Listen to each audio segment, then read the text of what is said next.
All right, good afternoon, everyone. I want to welcome you to this workshop for the Temple City Council. It's currently 1:40, starting a little late. Apologize for that. We'll just dive right in. Did anyone kind of speak today? Okay. I forgot to. Hurry. Go and look.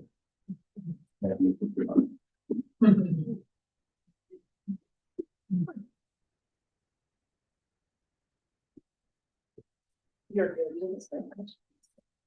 Are you Mr. Ryan Byler? I think would like. Are you going to speak now? Whenever you You're up. want to. Let's go. I've been sitting around this whole time. What have you been doing? I have nothing better to do with my day. First off, council, thank y'all for this. Thank you for being willing to reinvest into our neighborhoods. I want to thank city staff for all the effort they put in putting together the plan that you're going to see today. Is it a perfect plan? No, it's not. Is there room for improvement? Yes, there is. But that does not negate all of the good that lies within the plan you're going to see today. Our neighborhood is ecstatic about the idea of extending Lark and the commercial possibilities that that would bring to us. The hike and bike trails that could exist on both ends of our district, we're excited about. The possibilities for Thornton and Midway are so much overdue and needed. Yes, there has been discussion about the hill. The neighborhood came to the city with the one thing: the neighborhood is getting younger. We have a lot of pedestrian traffic. We need safer access up and down the hill. City planners have done exactly what they're supposed to do. They've brought plans forth. Is that the plan that we'll probably see happen? Nope, probably not. It'll be some iteration of it, but it's a starting point, not an ending point. And every neighbor who has had anything to do with this understands that point.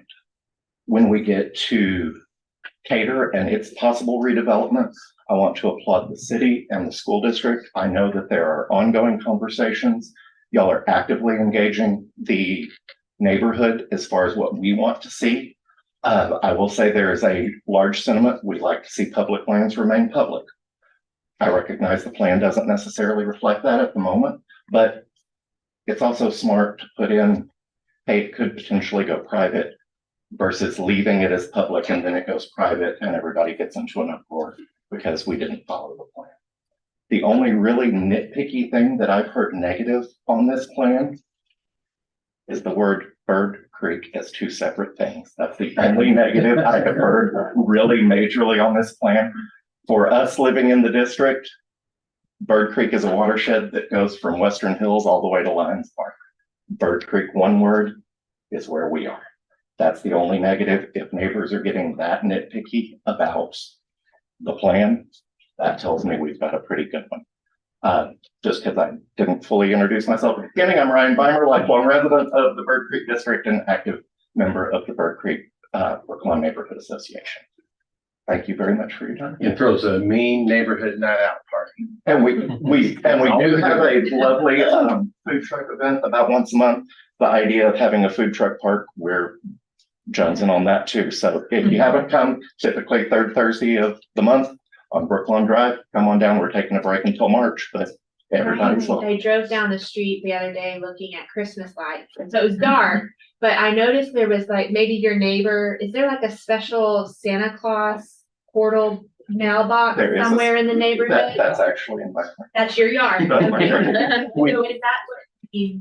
Santa does have a magical mailbox that we spent months negotiating with the North Pole on. Okay. His elves come nightly to check the mailbox. Any letter that is left in the mailbox, Santa will respond to. Just make sure you write your address and name clearly so Santa knows where to send the letter to. Thank you. Nice. That is so cool. Thank you for Very that. good. Really Thank you, nice Brian. magic. Thank you. Thanks, Ryan. All right, moving on is to discuss as maybe needed any regular agenda items. For the meeting posted tonight, Jana did say that on the consent, item number 7, I believe legal is requesting that I'm sorry, I said 7, in my brain it's 7. It is There's not an item 7 on the consent. agenda. Item R. Sorry. I was saying, someone, legal or public work or somebody has requested that we table that item. And so we will table item R tonight.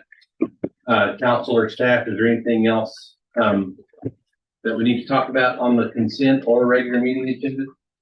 Mayor, I would just mention on item number D, which was the, site plan review for the proposed apartment complex on Hogan. In your motion, you had asked staff to work with the developer on potentially, options around 2-story at some of the places that were closest to neighboring properties. And planning and development team, Mark Baker, case manager, was able to talk to the development team. They're very happy to work with us on what makes sense there. So I just wanted to report back that those conversations went well, and we'll continue to work with them as we move the project forward. Again, the developer has been extremely accommodating on that property. Grateful for that. Anything else? Were you about to say something, Mike? You know, last item, where we number that is. Which one? The last one, 6, 6. that it's already taken out. I got it. Okay. Oh, 6. New project. Anybody else?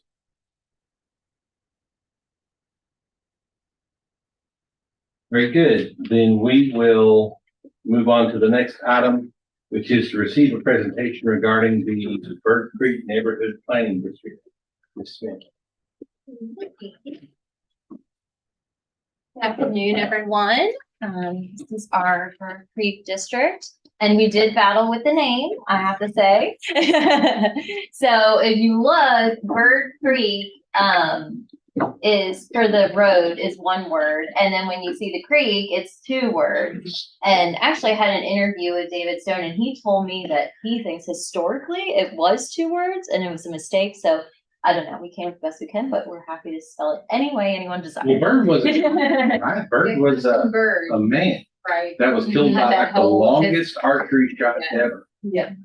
in That's Amy unrecorded Thomas history. was telling me that historically, that would be correct to have it 2 words. So when you said that, I was like, You'll fight though. what are we gonna Be do? careful. He's a fighter. Can I interject, Mr.? It was actually, Mr. Richards, who was the developer out there.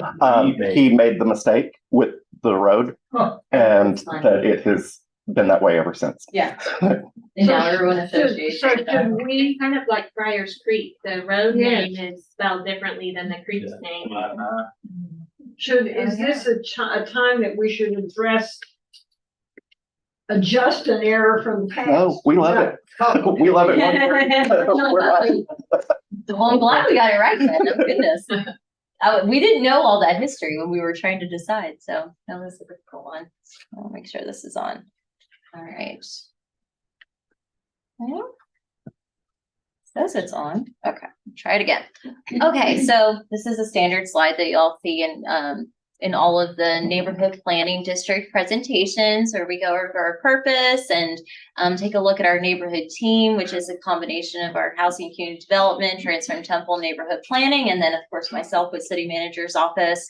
Our vision and our mission, and we do this with every neighborhood plan, is that we work alongside our residents in the neighborhood to identify those neighborhood concerns, values, visions, and goals. We'll talk a little bit more about that. But this is a nice map here that you can see that gives you a context of how far the Bird Creek neighborhood is from many different areas within town, outside, so over 2 miles away from our Temple downtown core, but at a very significant intersection in the city of Temple, at the intersection of US 190 and I-35, making this just a prime location for neighborhood residents to get to nearby shopping. This is a little bit closer look at the plan area boundaries. So you can see it doesn't directly go to I-35. That's the area that we identify as like our I-35 overlay or district that you all know of. The southern part is Midway Drive, and then of course to the east is 190.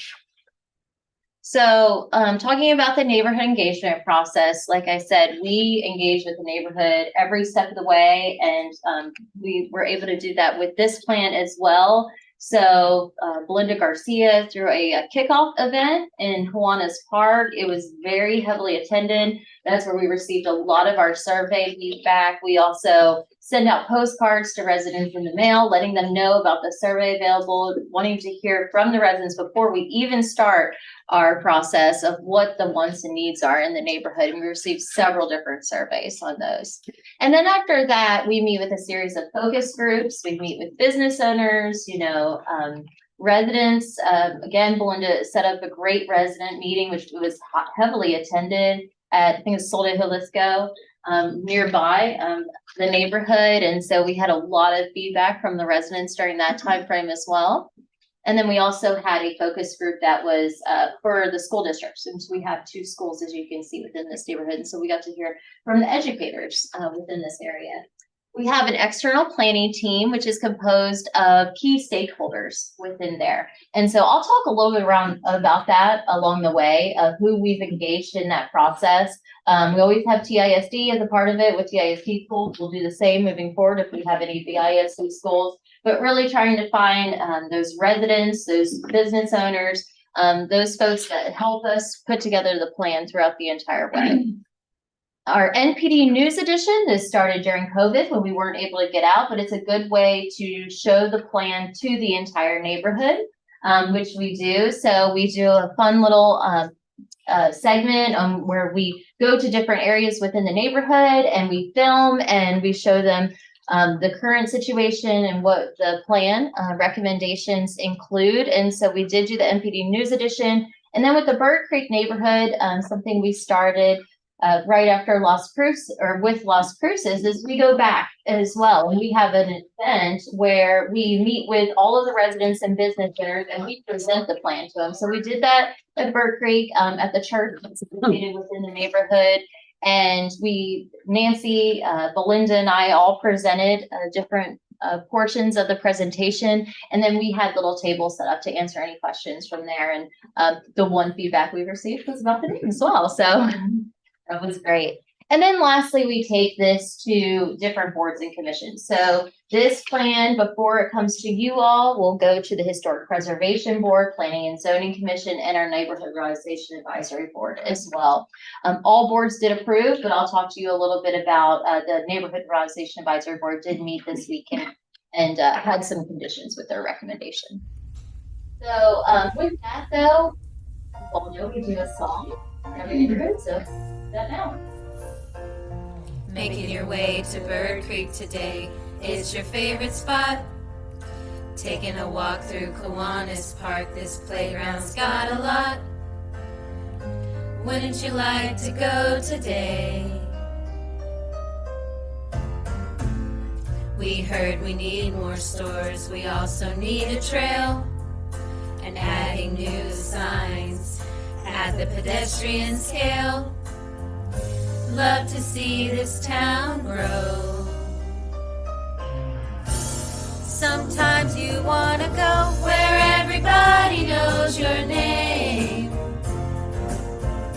and they're always glad you came. You wanna be where you can see improvements we proclaim. You wanna be where everybody knows your name. Eat dinner from a food truck at the Beamer's house one night. Walk over to their house underneath new street lights. The neighborhood plan will make you twirl. Be glad there's one place in the world where everybody knows your name,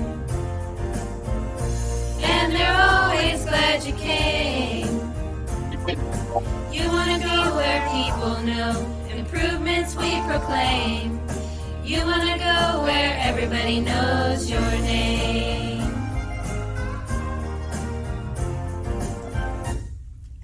I feel like we need to redo that. I messed up on the first No. chorus. I messed up too. I didn't hear it. I did. Oh. Can you play it? Are you done with the- Okay, I didn't realize y'all talked afterward. That's hilarious. That is not. Red button first. We gave Buford a break on that one and we, I wrote the song and I think Nancy, Christina, and Melinda all sang it and they did a great job. So I have some information we haven't sent y'all in a while, that we made sure that we wanted to promise. This is just a sheet that shows all the neighborhood plans that we've done to date, including Bird Creek. And it just compares the median age of neighborhood districts to the housing tenure. So just for y'all's reference, we had promised we would do that each time. So y'all have that. But I'll keep going with the plan.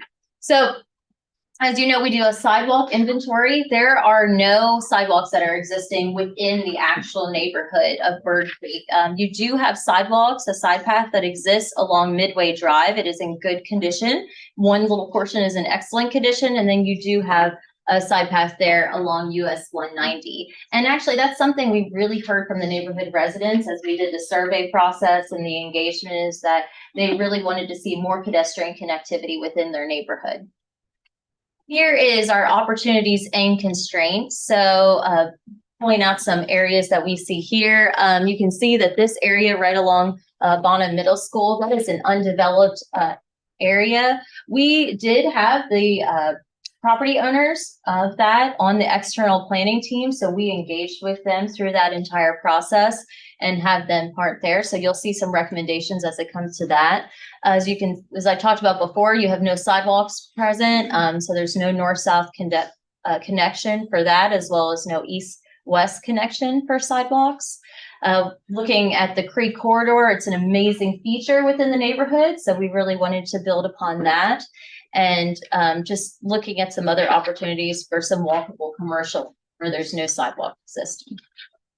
So Thornton Lane, if any of you have traveled on Thornton Lane, there are no sidewalks existing there right now. And I think every time that I have driven along that roadway, I see someone walking and they don't walk in the grass, they walk in the road. It's a heavily traveled roadway. It's dangerous.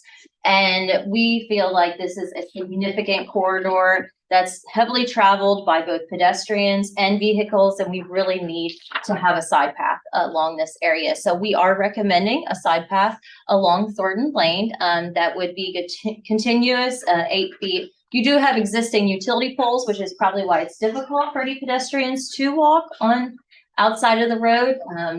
But we think that we could build that in there and not affect any businesses. Here as well, we identify a nice safe crossing on El Capitan and Briar Cliff Drive intersection. We really think that what we do with our neighborhood planning process is that we look at those intersections and creating safe crossings, in particular areas that lead to schools and parks. And so this is a core area that we think that pedestrian intersection safe crossings are needed. Here is an area, if you turn onto Bird Creek right off of the US 190, there is a large open space that currently exists right on your left side if you're coming into the neighborhood. And that is actually owned by the Temple Belton Board of Realtors. And through the neighborhood engagement process, what we heard from the residents is that they are really seeking some walkable retail and dining, to have lunch or to have dinner. Food trucks are also desired. So we're conceptually showing an idea of what we think would serve the neighborhood well.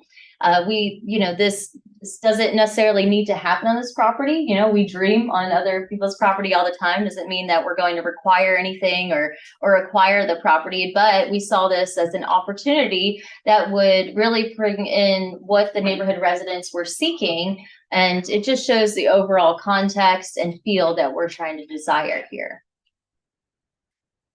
This is our transportation plan where we identify our key roadways. You have a minor arterial, which is Midway.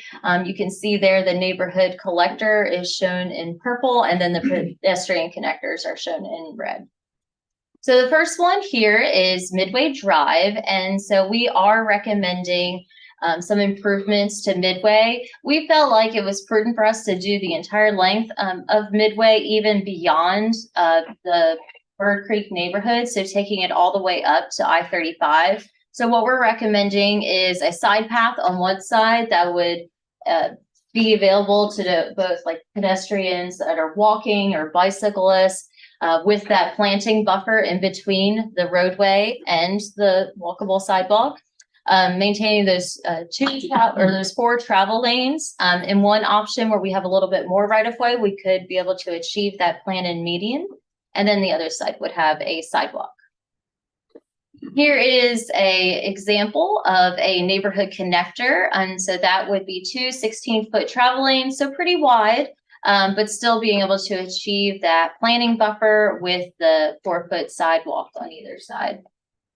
That's shown at Gilmeister Lane that you can see in purple there.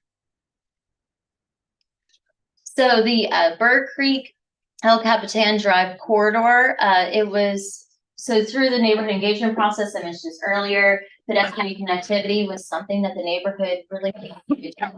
Bird Creek is one of a very few, I should say, key corridors within the neighborhood. So we wanted to look at an opportunity to put sidewalks along that roadway. So what we would suggest is a 5-foot sidewalk along at least one side of the street to get pedestrians off the road and be able to walk around the neighborhood.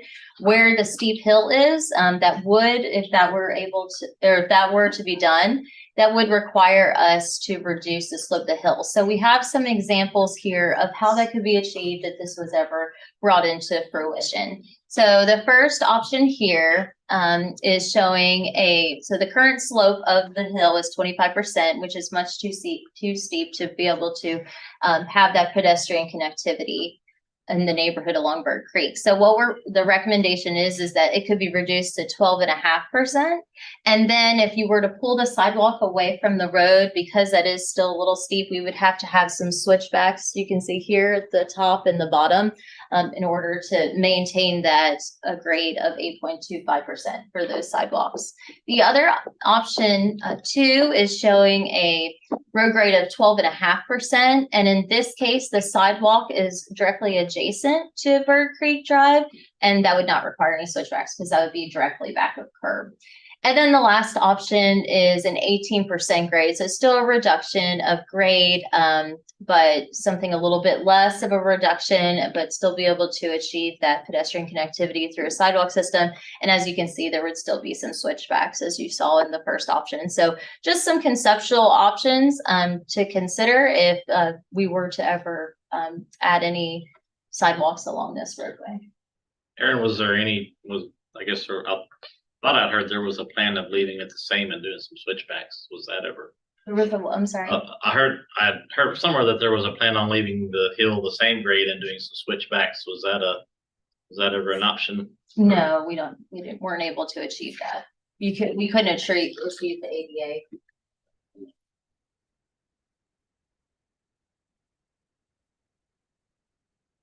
The pedestrian connector here. So this is, as you can see, it's the red throughout the neighborhood. So these are more of your residential streets, and this shows some opportunities to be able to provide some more walkability for the neighborhood residents by adding a sidewalk. Now, I will say the roads in the Bird Creek neighborhood, they're your standard residential streets, but you don't see a lot of on-street parking like you see in other neighborhoods. So we offered another option where you could, instead of adding the sidewalk, until funding was available, what you could do is have a visually separated pedestrian lane within the roadway. And then at the intersections, you would have bollards that would separate the pedestrians from the traffic.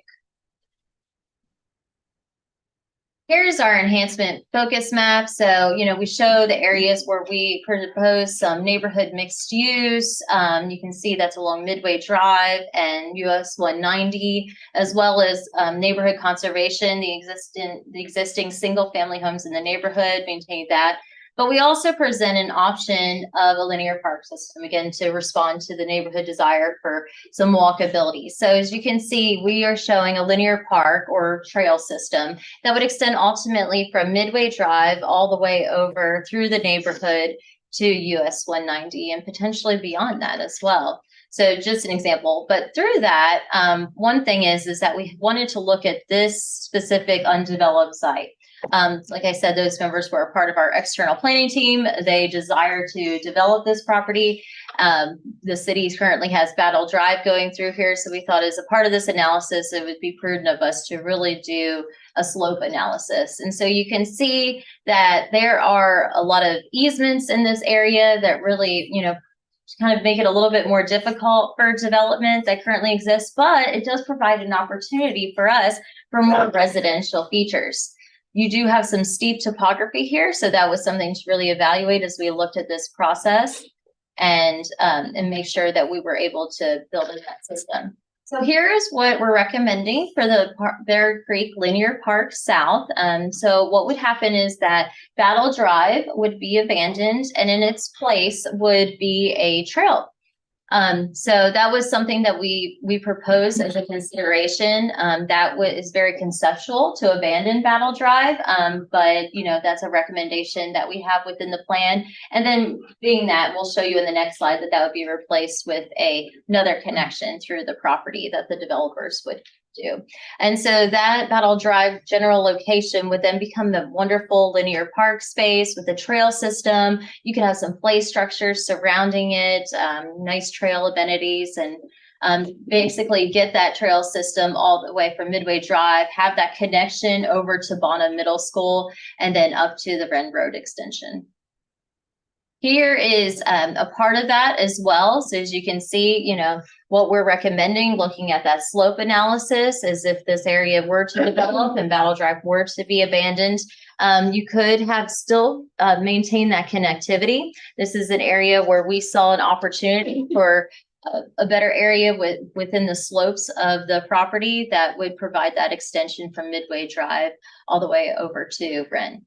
And so then with this, some recommendations would be to really create some mixed use neighborhood center that along Midway Drive. That's a nice transition into more of your single family neighborhood and making sure that that's compatible with the existing development in there. But we also see other opportunities for single family, such as townhomes, cottages, and more of your smaller lot single family. Talk a little bit more about that here. So here's some examples first of what that mixed use neighborhood center would look like or could look like along Midway Drive. So you would have an area that could have some restaurants, retail, professional offices, and really be able to support the Bird Creek neighborhood and all of those opportunities, as well as just making sure that it's very walkable and there's nice gathering spaces as well as landscaping. Live work units was another option that we showed in that last one as a potential. This adds a little bit more flexibility to housing, where you basically have a shop front and then someone has a business on the bottom and then lives on top of that. So just providing a little bit more variety of those housing options. And then lastly, your compact single family, which could be a combination of cottages, attached single family, and you could do a combination of things where it's a smaller lot, or they have, shared private yard or shared yards or private yards. Here is another area. So now kind of going up the other way of the plan along US 190, we looked at some redevelopment opportunities on the other side of the creek from the neighborhood. So basically between the creek and US 190, other opportunities for residential development. So adding a nice trail system along that creek corridor that would effectively connect into the other trail system, where you could kind of have the townhomes that would be kind of, looking toward the trail, be able to use those features, and then have the apartment area more centered within this development and some mixed use components closer to and live work closer to 190. Here is some examples that we had for Wren Road extension. Another thing we heard from the neighborhood, I think I mentioned earlier, was some more walkable retail dining opportunities. And so this is the area right now that's basically you can get to that area that has like the movie theater, all the different restaurants from the neighborhood, but it's not that easy to get to from the neighborhood. So the Wren Road extension would really provide for that. as well as provide for an opportunity for the extension of that trail system that's going throughout the neighborhood. We see it as an opportunity to provide that accessibility for the neighborhood residents, but also you could see some more retail and dining options that could be added to this site. So we think that would really improve the access overall. That's behind the that's the movie theater. So that's just extending right on behind it. Yes. Where is the movie theater? On here? That up That's there? it. Is that it? That Yeah. top Yeah. left. Okay, so this is totally extension up to Right. Gilmeister. I That's get right. it. Yeah, Right now, it just dumps in that parking lot. right, does, yeah. exactly. Not too easy to get to, but with this concept, if this were achieved, the Red Road could be extended in the trail system. So another thing, as I mentioned, we've had a lot of meetings with Temple ISD throughout this process. We have 2 schools within this neighborhood. It's important for us to engage with our school district. And, Hayter is actually a much smaller school than an elementary school they would build today. And it's actually not at capacity. So even though it holds, I think over 300 students, which, most elementary schools are more like 700, 800 students. This school is actually, I think, less than students that are in here. In fact, Dr. Ott has mentioned to me that, they have to, I think it's about less than half of the residents in the neighborhood have children that attend the school. So they have to kind of bus out a little bit. So it's a much smaller school. So just knowing, how our schools are being built and how they're being done, we thought it would be prudent of us to look at this site if it were to ever. Again, the city doesn't own it. It may remain a school or some other public purpose. But if it were to ever redevelop, we wanted to make sure that it was compatible with the neighborhood and safeguard our residents within this neighborhood. So we provided a couple different options that you all can see here. So the first option here is more of your standard, your single family lot size, a little bit larger lots. There's larger lots that currently exist within the neighborhood. These are a little bit larger than the directly adjacent lots, but a nice good size where you would extend down a cul-de-sac and still have that trail connection, as you can see going through there, that we talked about before. This next one, these are a little bit smaller of lots, about 7,500 square feet in size, but still relatively good size. But this provide the opportunity to have a nice center green with that trail connection going through. And then lastly, option 3 is providing that variety of housing options like we've talked about in some other slides. So that would, in that case, if that were to be done, that would require a zoning change. I believe this area is single family 1 zoned right now, but this just provides some options potentially if it were ever to be redeveloped into a private use that would be compatible with the neighborhood. And then Thornton Lane, we talked about that a little bit with the side path. And so here we are showing an opportunity for some shops on Thornton Lane. So some potential for some neighborhood commercial opportunities with some outdoor seating and display space. So what we would recommend is to have a nice connectivity with the sidewalk. You would reduce the driveways and there would be shared driveways as well as parking in the back.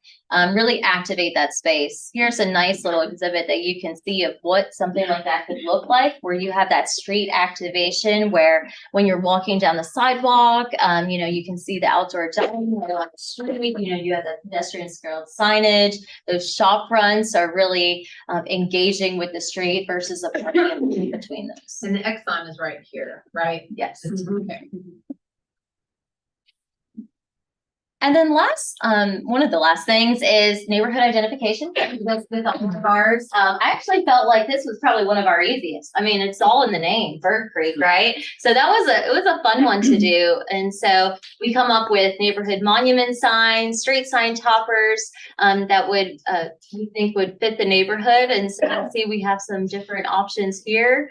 The one kind of at the top maybe builds on the creek a little bit, the top right area. So you can see it builds a little bit on the creek in addition to the word bird. And so just some really, represents the character of the neighborhood. And then lastly, this is our CIP map. These are some proposed projects. Like I said, a lot of these things are conceptual. This is some potential projects that could be underway, given some recommendations in the plan if they were ever decided to be funded. But, provides us at least with that information so we understand, what the cost would be, what the limits could be, and if that were to ever go into fruition. And with that being said, I'd be happy to answer.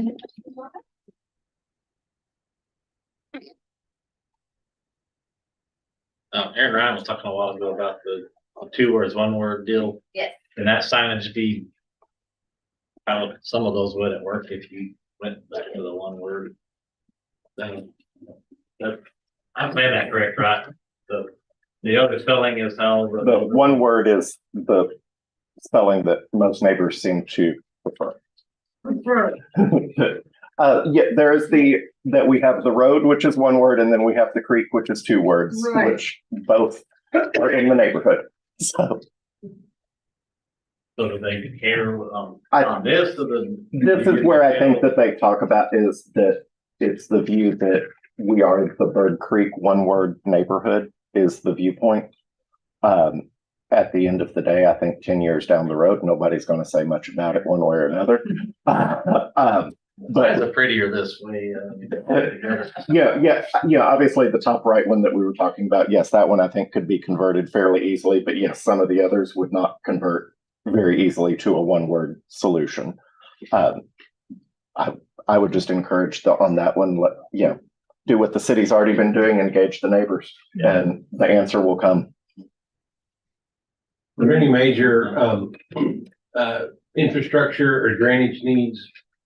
Anything like that identified? Any infrastructure or drainage needs? Yeah, within the neighborhood. Anywhere where when it rains a lot, there's a lot of water that. I don't think we had any drainage. No, we didn't have anything. I'm glad though, Mayor, that you mentioned it because I failed to go through I mentioned earlier that I was going to mention the Neighborhood Revitalization Advisory Board recommendation.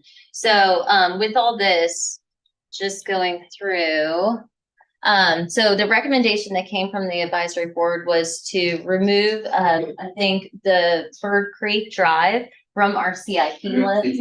Well, so basically from this map as a proposed project. And then the other one was to have Battle Drive not be abandoned until that other roadway is finished. I apologize. I meant to tell you all that earlier.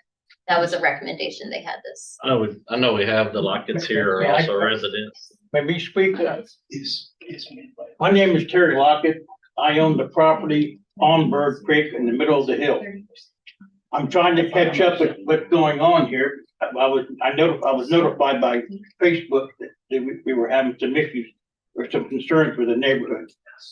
But now that I've seen some of the stuff that's going on, I'm just wondering, you want to slope this hill down. I'm just referring to the hill. The rest of the project, okay, I'm referring to the hill. You're going to slope this hill down. That's going to be a monumental undertaking. We have a house here. You got some houses at the bottom. You got some houses on the top. And then that's a major undertaking. You got to do something with those houses or compensation or whatever. And then number 2, as the mayor said, the drainage issue. We have no problem with our house as it is right now. But we may have when this is completed. And so I think you opened up a can of worms here. And I think a lot of the residents here consider that hill a monument to Temple. And that's what I hear from the other people in town. They think that's the greatest thing there is. And everybody knows it's there. But I just want to voice my opinion and for what it's worth. Thank you. Thank you. Aaron, over in Cameron Park in Waco, they have Jacob's Ladder. I don't know if y'all have done that before or not, but I wonder if you could do something like that off to the side where you could have some pedestrian crossing, pedestrian opportunity to walk, but and make it a challenge. Then it wouldn't change the grade of the hill at all. And then Brent and I talked about safety, maybe putting some kind of gate or something just to keep people off of it when it's icy. I don't know if that's something. We do have to go out. That's what everybody wants to use. I know. We make cops.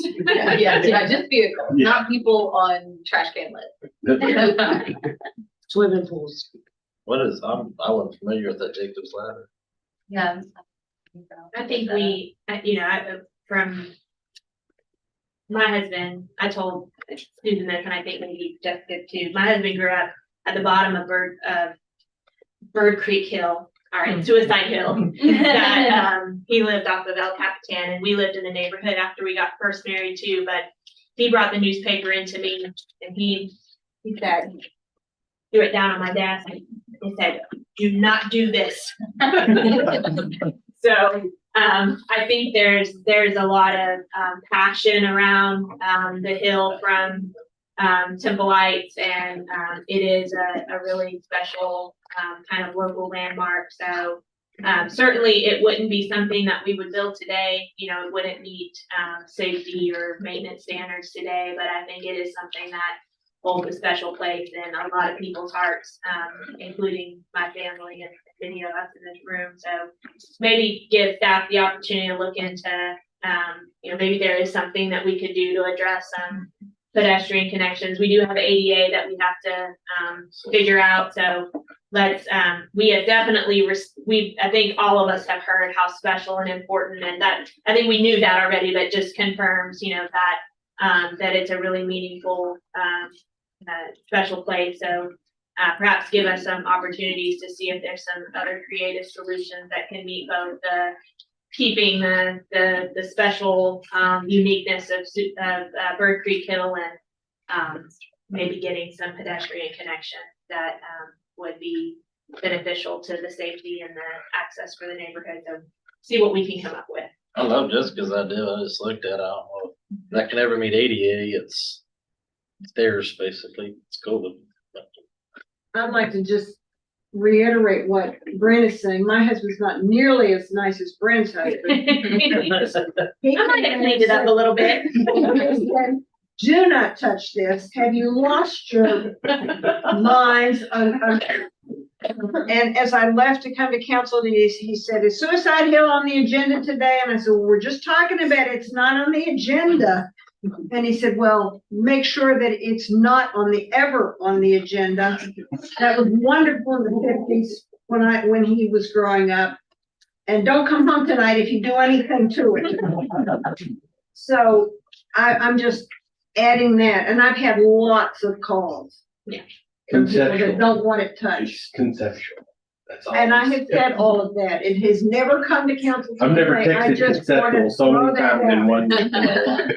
I would like to be able to get into my house tonight, and I can't if I don't say this. Well, I'm thinking it's in your district.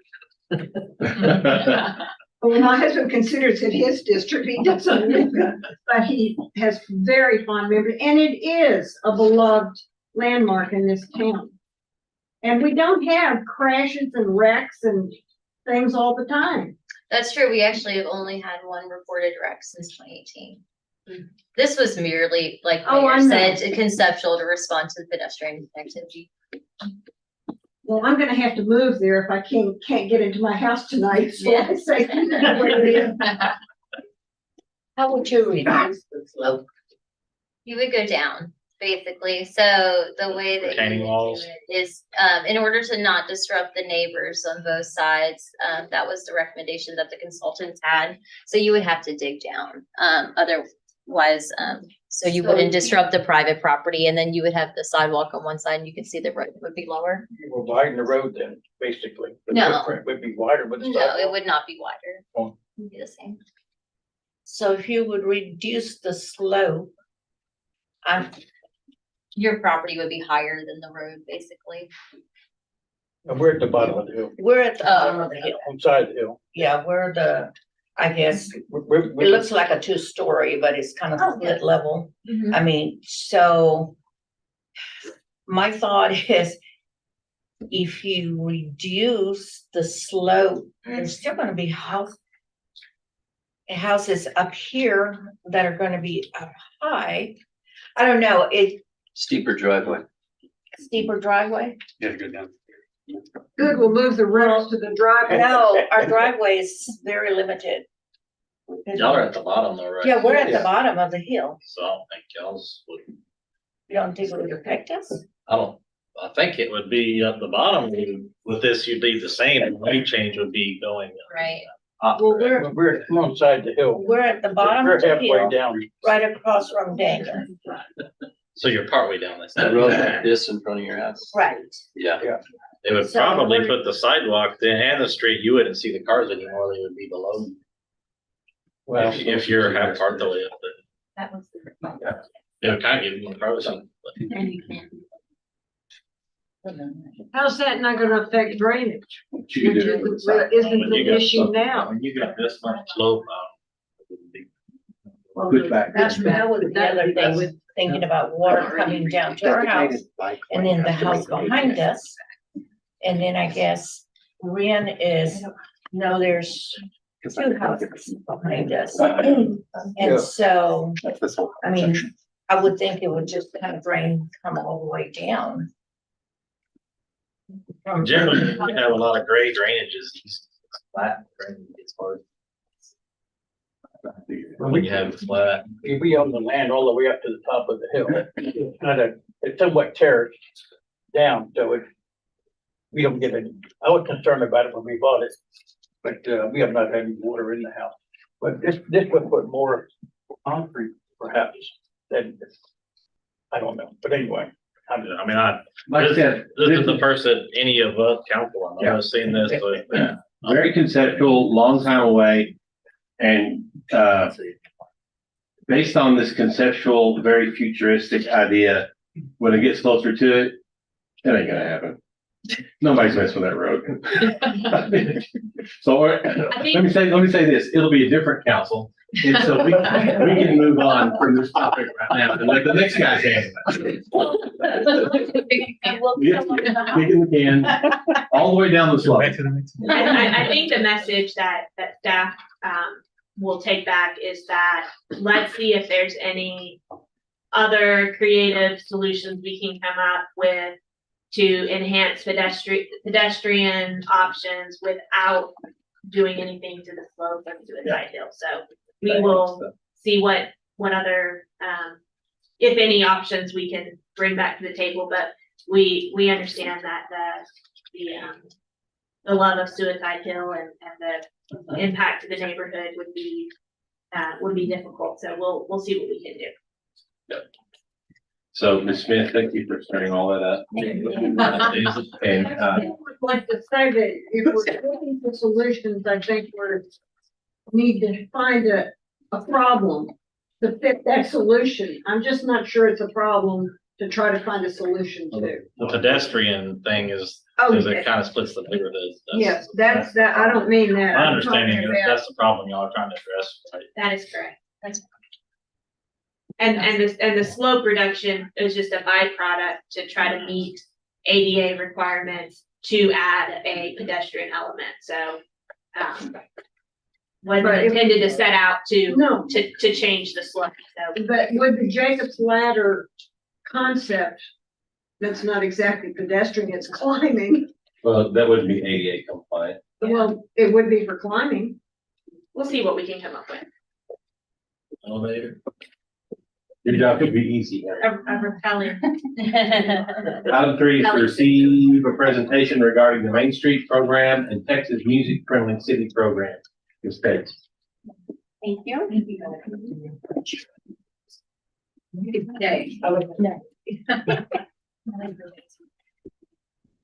Oh, no. Thank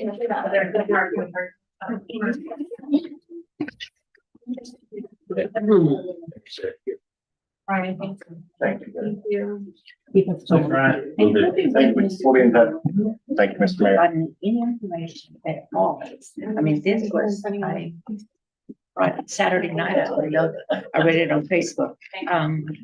How come we're not getting any? The council's literally just getting sent. So you're not behind the, you're not behind the time at all. Okay. So, yeah, it just, a reporter wrote about it, put it out there before we saw it, and everything's fine. But if you'll just call the city. Additional information about it, Yeah, or about that, then they'll get you to the right person. okay, All right? thank you. Thank you. Yes. Okay. Ms. Bates? All right. Hi, everyone. I'm going to talk to you briefly today about the Texas Main Street program here in Temple And then I have a short slide on the music-friendly program as well. So currently here in Temple, we do operate a Main Street program through the Texas Main Street program that is also a national program. We currently have a Main Street manager, Dan Kelleher, who manages our Main Street program, and he manages an advisory board, council-appointed advisory board, as well as 4 subcommittees, and those committees are based on the pillars of the Main Street program.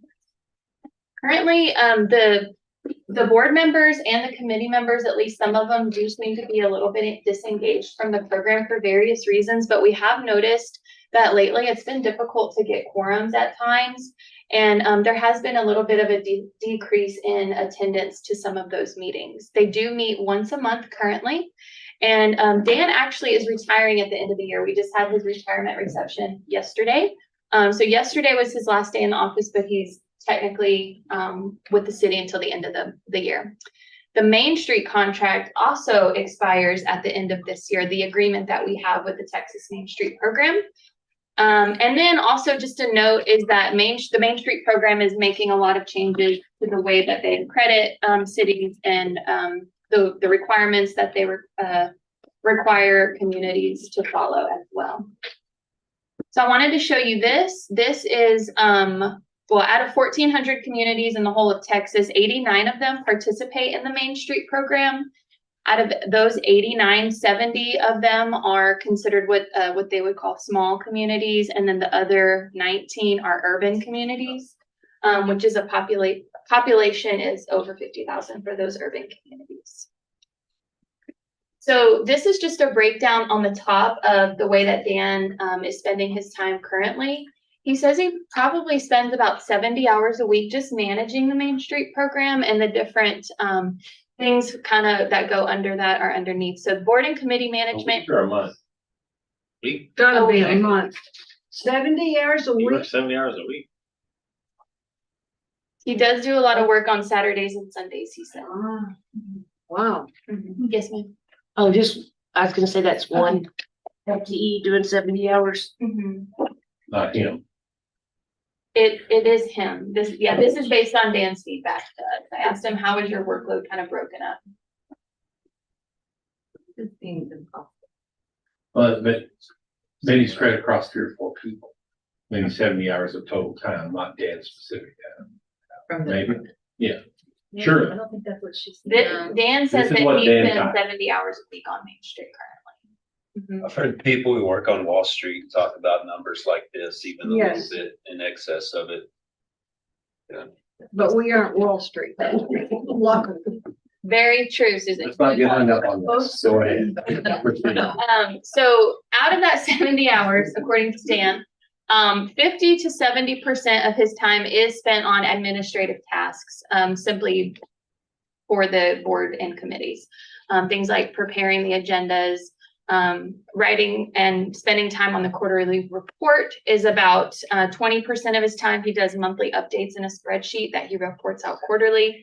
And then he also writes, I'm sure a few of y'all have seen his monthly board report that he gives to the advisory board every month, and that is about 20% of his time within that week. So this is kind of his time broken out for the week. 5% and 2 to 5% of his time is spent on the Art Train program and then various other parts of the Main Street program. However, we got together and discussed with Dan and also some other city staff and kind of talked about other things that maybe we could do with that 70 hours a week or whatnot. And we would like to, so I'm gonna go through some of those really quickly and I'll touch on some a little bit later as well. One of those things would be just additional business communication with our downtown business owners and downtown stakeholders and building really strong partnerships and relationships. We would like to do some additional communication specifically dedicated to downtown. So maybe like a downtown newsletter, small business training and engagement events. We have done those previously. If y'all have ever been to the coffee talks, we used to do several years ago. We did a marketing training for small businesses a while back. So kind of bring some of those things back as well. Website updates, downtown event coordination is something that we've been talking about bringing back to this commission. And then economic strategy. So you all are familiar with Imagine Downtown Simple, I think is Imagine the Possibilities, sorry. That is actually a tour or program through the Main Street program. But we would like to we can do our own version of that, maybe Imagine Downtown Simple. And we can even take that online. So it's always up. It's not just for the month of May. And so we can kind of do a digital version of Imagine Downtown. Also, there's opportunity for a downtown business association that I think we can look into as well, the downtown market, and then of course the music friendly program. So I'd like to talk a little bit about the potential for a customized program opportunity as it relates to downtown. So let's just reimagine the position into a downtown coordinator that focuses on these various items below. So the Downtown Business Association development, like I said, wayfinding, downtown event activation, business partnerships, sponsorships, trainings, like I mentioned, creative placemaking. So taking a look at public art, murals downtown. These are all things that we've talked about, but we don't really have a dedicated person focused on these efforts. A downtown banner program is something that we want to make sure we have policies for, and we're kind of being strategic about what type of banners we're putting up and making sure that someone's managing that or those efforts. Regular stakeholder engagement, and then just evaluation of the customized program for downtown and making sure that we're kind of on the right track of where we want to be. So staff recommendation is to take a leave of absence from the Main Street program. And my next slide will tell you kind of what that looks like. That'll give us an opportunity to review the Main Street program thoroughly and help us decide how we want to move forward with that programming. It'll also give us an opportunity to kind of wait to hear from Main Street to see what changes they're making to the program as far as accreditation requirements and reporting requirements.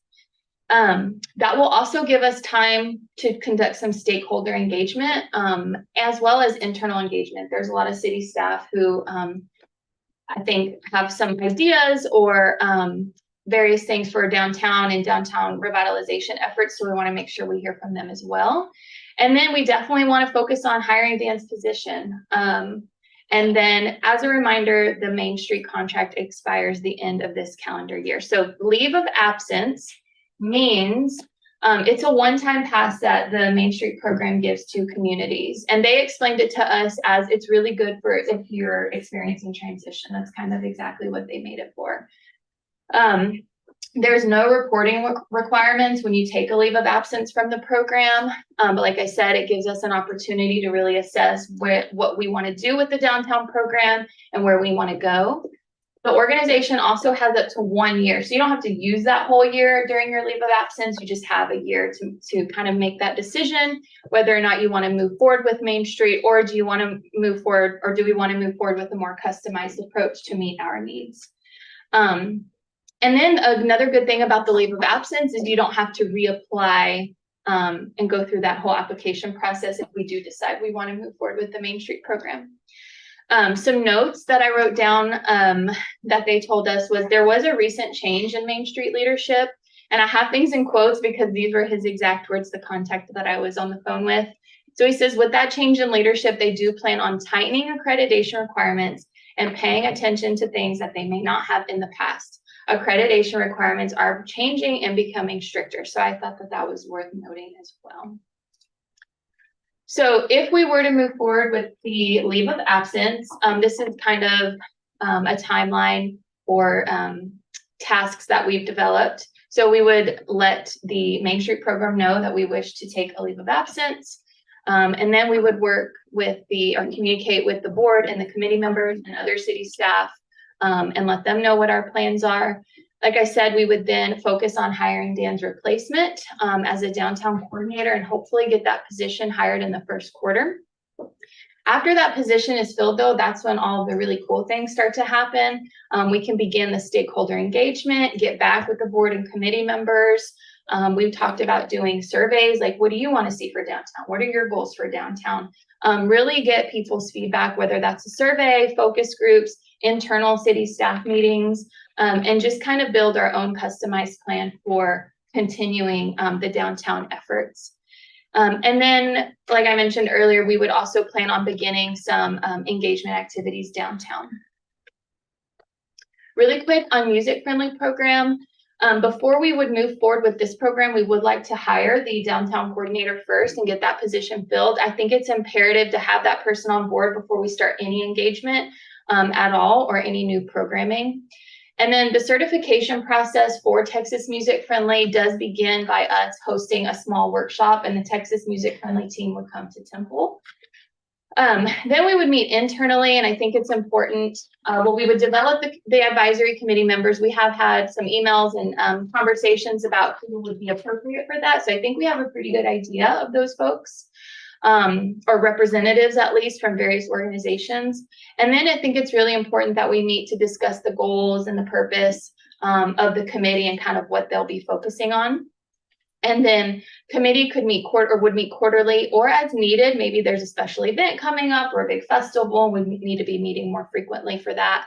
And then just a note for you all, there are currently 53 Texas cities that are part of the Texas Music Friendly program.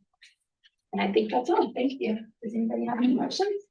Do we have any information on what real tangible benefits the city might receive from being from being a Texas friendly city? Is it easier to book acts? Do they help with maybe ticketing? Is there website advertisements? The biggest thing that they mentioned was networking with other cities. And I guess the artists find out about, I don't know the answer to that question. It's not just like, these are our benefits and this is why you should do it. It's not super clear. But at the same time, there's supposed to be, I think, like a website portal or some type of thing where music artists can go and. Is there a fee for that? I don't believe there's a fee. It clearly would be a tourism draw and something good for residents existing. It not really tourists. cannot be that cumbersome if cities like Dalhart. I was telling Tim, I had 2 flats in Dalhart. There ain't nothing there. So if they can get this. There's definitely, like, if you compare this to the Main Street program, it is way more easily managed. So I was the liaison for the Main Street committee, and you're required to have these 4 different subcommittees, and each committee would, give their reports, and it was all redundant. And it was just, I understand why people were dropping off. They just didn't feel like there was any traction. Yes. And of course, Dan was stepping away, so, they probably couldn't see where it was going to be going in the future. But I had thought we were talking about doing an arts and culture group. I wondered if maybe this music friendly city might be better fit to go underneath that umbrella. Yeah, I think initially that was our recommendation, is to kind of let the master plan get started and then bring the Texas Friendly City certification as kind of one of our initiatives underneath that plan. But there are some really passionate community members about the Texas Music Friendly program that really would like to see this started sooner rather than later. So kind of honoring that by trying to get a head start on this. I think that as the plan catches up with us a little bit, we may see some reformatting. So I think maybe a kind of a soft start here would be appropriate. And then I think the arts and culture plan could inform a bigger strategy around how this particular component could fit into a much more broad, an overarching plan for our community. I know those passionate citizens. I know you do. So thank you for doing this. They're better to get my ear back. Well, and like I said, if you compare the two, Texas Music Friendly, I think it's like annually you submit something, or maybe it's quarterly. Yeah, I think it's much more simple than the reporting requirements for Main Street program. I think we'll be able to answer your question better, and we'll see more full, vibrancy and success once we have a full strategy developed. But, I don't think there's any harm in us getting started with this element. And, I think, I don't know that it will bring us as much as if we, had a bigger strategy ready to go. But I don't think there's anything that will hurt it from getting started sooner rather than later. So that is our recommendation. And to your question, I had read about some other states that had something very similar, and they would call it like the music trail. And throughout the state, you would stop and either follow a band through or follow a typical type of music through, and they're hoping to do that same thing. Here in Dalhart. Yeah, straight to Dalhart. Well, as long as it's not a name. No, The designation, as long as it doesn't sound it's gonna hurt me. And when I say hurt anything, I mean, I'm talking about staff time, I'm talking about reporting, as long as it's not any of that stuff. Yes, no, that's definitely something we took into consideration when we were Yeah. reviewing it, and it's definitely gonna be doable for us. I think our main concern with getting started sooner or maybe initially wanting to wait is just trying to avoid what you were describing with Main Street. Because one requirement is that we do have to have a committee engaged, and we certainly don't want to ask busy people to come spend time where they don't feel like they are making a difference or adding value. So, if I had a magic wand, I would probably wait, until we had, because I feel like we'll have some really strong strategies around arts and culture, and we'll have a group that is going to has a very clear purpose that's going to be able to work together to accomplish something really great for our community. So that's my biggest concern about kind of getting this element of that started sooner rather than later. It's just making sure we don't kind of burn out people or, fizzle something that could be very impactful. But again, we do have some very passionate community members for this particular program. And so, in the grand scheme of thing, I don't know that if we're careful how we approach it, I don't know that it's going to matter significantly. And then again, once we get the full plan in place, I think we'll see this blossom even further, into part of our success there. Several of those passionate people are on the Main Street committee now, aren't they? Most of them are really with the CAC and really okay. trying to. So that might be relevant. I agree with, I've sat on that board for a couple of years. I agree with your Yeah. assessment, but that might revitalize it if some of those people moved into kind of there. My concern is that if it doesn't, if it sits for a while and doesn't really quote unquote do anything, then those very passionate people that are pushing for this to happen now become upset people that end up talking about you later and how we didn't really do anything with it. Well, we also told them we don't have the structure in place to really give this thing traction. Right. So you need to sit quietly for a while and we'll pull you in whenever we have something. I'll tell them. I mean, that's my only thing, right? Yeah, no, I get it. They I push, get push, it. push, and all of a sudden it's like, y'all haven't done anything. We told you we weren't ready to do anything. Yeah. I'm out of here and you guys are jerks. I mean, that's what happens. I know. That's all. Not that would ever happen with our most passionate people. They've never That's said. the thing about words. At this point, we're not replacing Dan until we have the Main Street, until we decide if we're going forward with that. Yes, that's correct. And Dan, yeah, that's correct. But they'll still be Well, a downtown coordinator. Yeah, We're not we replacing, agreed. we are replacing. We're replacing Dan, we're reclassifying his position. It would Right. become a downtown coordinator. Okay. And now, I mean, Right. we're not waiting. Yes, yes. I mean, technically Dan is still employed until the end of No, the I year, understand. but I understand. It's a great loss. I it understand. is. And the Main Street designation, that won't end until September, correct? I think May is when I it think it's May. expires, the accreditation. There's It's two. not our fiscal year. There's two parts of it. There's the accreditation, which it has a different time frame than your agreement to participate in the program. The program agreement is calendar year, so we're coming up on a time frame.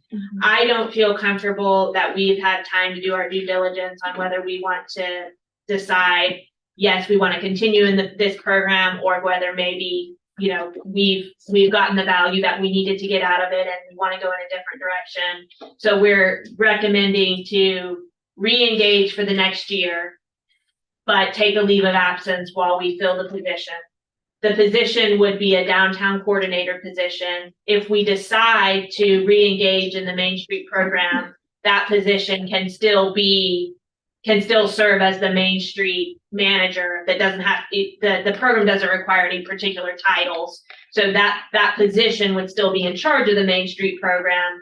And if we decide that we've gotten the value that we needed out of the official state program, and we kind of want to move forward with a more custom approach to Temple, then staff still feels very strongly we still need that position helping our downtown efforts. They just, instead of taking on the role of reporting through the Texas Main Street program, they would use that time in a different way. But we don't recommend making that decision right now. We want to get somebody in, have more time with the downtown stakeholders, with the community, and then bring back a recommendation on whether we continue with the program, exit the leave of absence and become active again, or whether we recommend going, in a more customized path. So we'd like just a little more time to evaluate that.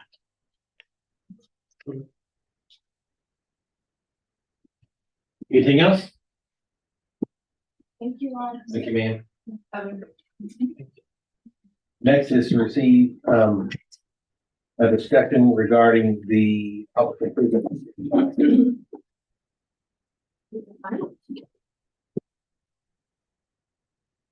We're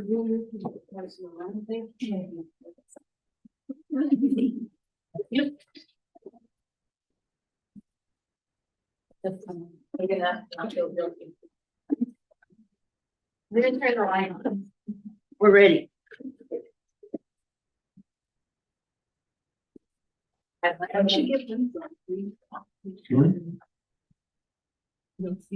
I'm good. Yeah, the next time.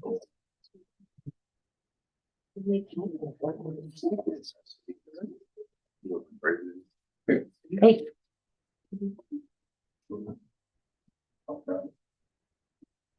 You ready? I am. So at last meeting, we did an overview of public improvement districts as a tool for economic development, something that the state legislature has given local governments, counties, and cities to use. So we went over an overview of what that is last time, and today I have a draft policy in front of you that staff has been working on in conjunction with our financial advisors and bond counsel.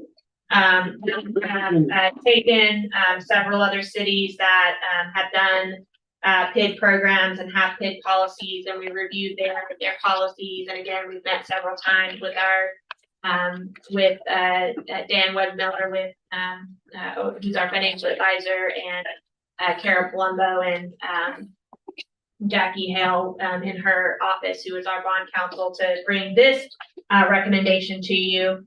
It's a 12-page document. I'm not going to go through it word by word, but I will leave it with you to study, and can email a digital copy to you as well.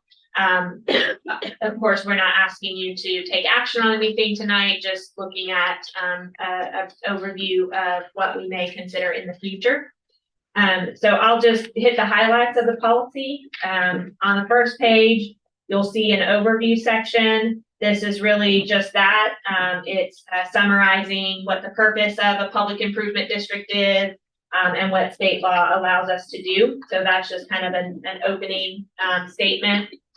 On page 2, the next section you'll see is the community benefit section. This is kind of an important element of PID. As council will recall, what we talked about last time is a public improvement district is used to help finance a development that has extraordinary benefits over and above what you would see in a typical development within your community. And a PID typically has a annual assessment that is assessed on properties within the geographic boundaries of the PID in order to pay for those extraordinary amenities or benefits that the development brings, that are above and beyond what, is, typical, and base, level of the development within the community. So those things could be, quality, the quality of the development, that there's an enhanced public service or safety element, the fiscal responsibility of the development, and the finance plan are all addressed in that section. This section does say, just to bring your attention kind of to the very bottom, it does reiterate that, in the draft policy that the city will not create, nor consider a PID to solely finance the cost of constructing infrastructure that only meets minimum city development standards. So again, the PID is intended to be a financing tool and an economic development tool for developments that go above and beyond what is the minimum requirements. On page 3, in section 3, begins the preferential factor section. So these things are not necessarily base requirements of considering the PID, but things that would be policy statements related to the types of developments that the types of benefits or qualities within the development that you would prefer to see in order to support a PID development. And there's a host of those. So those are things like enhancing the city's comprehensive master plan, bringing offsite improvements that the city otherwise doesn't have funding for. Preference given to high quality projects that exceed the city's subdivision requirements, preference to mixed use projects that include both residential and commercial elements, the projects that enhance public roadway network, water and wastewater system, generate economic development benefits that are beyond what a normal development of that type would satisfy. Projects that enhance the public right of way with things like art, entryway, landscaping, decorative elements, pedestrian improvements, and things like that. Projects that meet a community need, that exceed development requirements, including for the development, the architectural standards, the type of landscaping, different elements related to how the buildings are developed, that provides enhanced recreation or open space that's available for public use, that protects and preserves natural amenities in the environment, such as rivers, lakes, aquifer, floodplains, things like that. That projects that preserve historical buildings, if that's applicable, and also projects that are within the city limits, and that projects that that the developer provides records that help the city conduct our due diligence and in the financial capacity for the project of the developers to perform the project. The next section, which starts on page 4, are the general requirements laid out there. So these are, again, no longer the preferences. These are the baseline requirements. So the first section or the first bullet point under that identifies the type of improvements that can be paid for through PID assessments, and those things are based on what state law allows PID assessments to be used for, including improved landscaping and irrigation, enhanced entry features, enhanced perimeter fencing, the installation of fountains, decorative lighting, signage, arts and decoration, the construction of pedestrian trails and sidewalks, establishment of parks and recreational amenities, regional infrastructure improvements, and off-street parking facilities. PID assessments cannot be used to pay for private developments. That can only be used by that are not open to the public. So things like swimming pools cannot be used for travel expenses, standard perimeter fencing for the development, acquisition, construction, improvement, or maintenance of any privately owned facilities or land. So, for example, a park that's owned by the HOA and not accessible to the public can't be funded through PID assessments. However, a public park that's owned by the city but maintained by the HOA could be funded through PID assessment. The draft policy includes a statement that PIDs must be established carefully and only when related to a public purpose to avoid a proliferation of special districts. So again, this is intended to be for developments that are unique and have amenities that go above and beyond what you would typically see within the city. The PID has to be self-sufficient and not impact the ordinary services of the city. The PID budget should be sufficient to pay for all of the costs that are above the city's ordinary cost of the development. Use of assessments for partial recovery of capital costs will be allowed in special circumstances.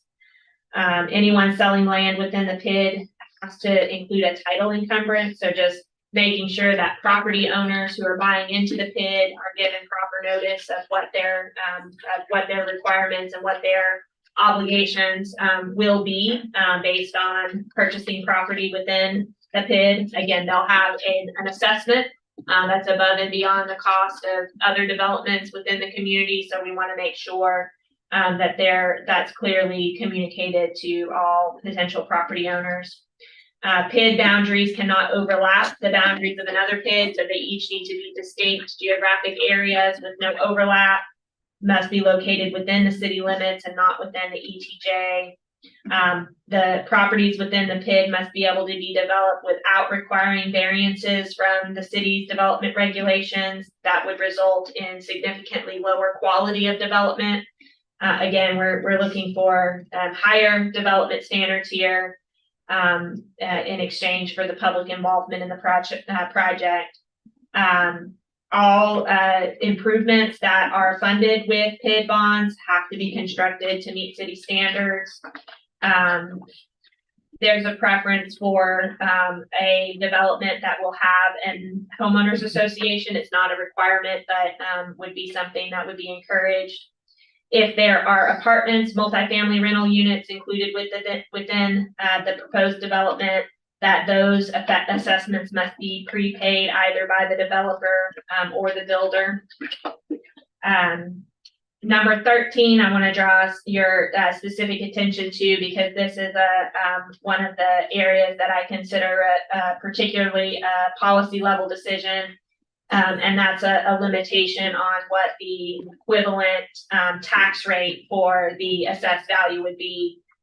So here in our draft, we have that the annual assessment to property owners within the PID should be no more than the equivalent of a 55-cent per $100 tax rate. So just for some perspective, for a property that has a $200,000 taxable valuation, that would be a maximum assessment of $1,100 per year. So, No, excuse me. so again, a property owner within a PID would pay our property tax rate and would pay the PID assessment. So the purpose of this limitation is just to make sure that we have some type of reasonable standard so that the affordability within the development in our community don't get out of hand there. So we would recommend some type of limit. 55 is what we've seen in other similar policies, so that's what we're recommending here, but that certainly can be adjusted upwards or downwards at council's discretion. This probably doesn't even need to be said, but just be very clear, the only assessment that would be paid would be a city of Temple, like this 55 cents. The school district's not involved, Temple College. No, there's not gonna be an assessment on the PID properties for the other taxing entities. Those properties would pay the taxes to those entities The as regular, but not normal, the assessment. but no additional assessment. Yes, sir. Just, the only assessment would be the PID assessment one time. Yeah. It's not a city of Temple tax, but it would. I don't think I'm saying that right, but No, I everybody gets do the know point. what you're saying. I do understand what you're saying. Yes, it's the There'll be no assessment, additional assessment from any other taxing entities. the PID assessment is paid to the city. Right. So it will look like City to tax. the person who's paying it that they're paying more money to the city. Yeah, But the amount will be normal taxes and then plus. plus the assessment. I think a sentence that said what, the way you just phrased it, Tim, would be a good addition. Perhaps, Okay. To explain. just to be clear that there are no Clarification. other additional assessments for any other taxing of, entity. How'd you, somehow you phrased it, it was very. Somehow, you're right, somehow that. Well, I don't know that we have the authority to do that because if another taxing entity has the authority to issue an assessment, You're right. they can do that. So I don't think we could, and that's not normal, but I guess No, you're right. I can't think of a situation where that would occur, but like a city, for example, we could do a sidewalk assessment, and if another taxing entity has a legal ability to do an assessment, I don't think our policy could stop them from doing that. So I don't know that we would want to. Well, Temple College and TISD, do they have the legal authority to look at something like this and say, oh, we'll charge another additional because you're a PID? No, it wouldn't be tied to the PID. Right. Okay. That was, the and I just said that for property assessment. clarification to the council. Pardon? Because sometimes we think of our tax, right, as the full amount that Oh, we pay, whenever it comes time to pay our ad valorem tax. Right, I was just wanting to be clear that total amount that we pay is made up of, obviously, we all know this, Temple College, et cetera. Yeah, but the 2 or 3 residents out of 5 don't know that until they pull their tax bill and read it, and then they get very excited. My understanding from further research into this is that there are a lot of disclosures made when somebody buys a property that's within a PID district. That maybe in the past it was sort of ambiguous, what that, and we've all bought something, right? That packet's that thick and you sign, 35 times. But my understanding is there's clear language in closing documents that this is an assessment and this is over and above your normal rate, your normal tax due to other through your regular ad valorem tax. Okay, I see what you're saying. Okay. Yeah, you're right, Bren, we can't put something like that in. The only entities that have the legal authority to establish PIDs are cities and counties. So I'm not saying a PID assessment, but Some other. there could be, and I don't know that there is. If there is, Right. we can't restrict that Right. if they, just like they couldn't restrict us. No, I right? understand that my idea of a sentence there is not a good idea. Mr. Rosenberg. Just clarifying, is correct, only cities and counties can levy a PID? And if a county wants to do a PID and property within city limits, the city can object and stop it. The county cannot do it without the cities. That makes sense. So Yeah. you shouldn't have to worry about it. Right. Bren, you mentioned that the cities would recommend that they have an HOA. There's typically fee charged with having an HOA. Would that be again above and beyond? So a PID HOA? Yes. At the yes. one. Okay. Yeah.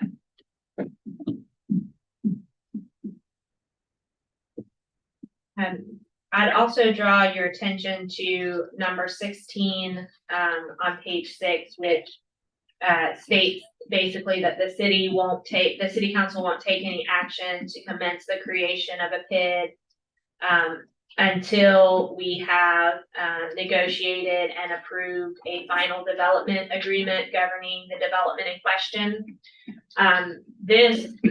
So our recommendation is that we have the development agreement in place before you even take action on creating the PID. There are some policies where that requirement to have the development agreement in place doesn't occur. The backstop is you can't issue bonds before the development agreement is in place. So that's also a policy question that staff will need some feedback from you on. The reason we're recommending it prior to the commencement of the creation is just it's an incredible amount of effort for both the developer and the city to come up with the development agreement. So really creating the PID before you know that you can reach an agreement on what the development agreement will be, is kind of a waste of resources and time. So that's why we recommend it before the creation instead of just before the issuance of bonds. But there are policies in place throughout the state that has been for that backstop being issuance of bonds. So I wanted to point that out to you. On page 7, and we'll talk about this in a few different places.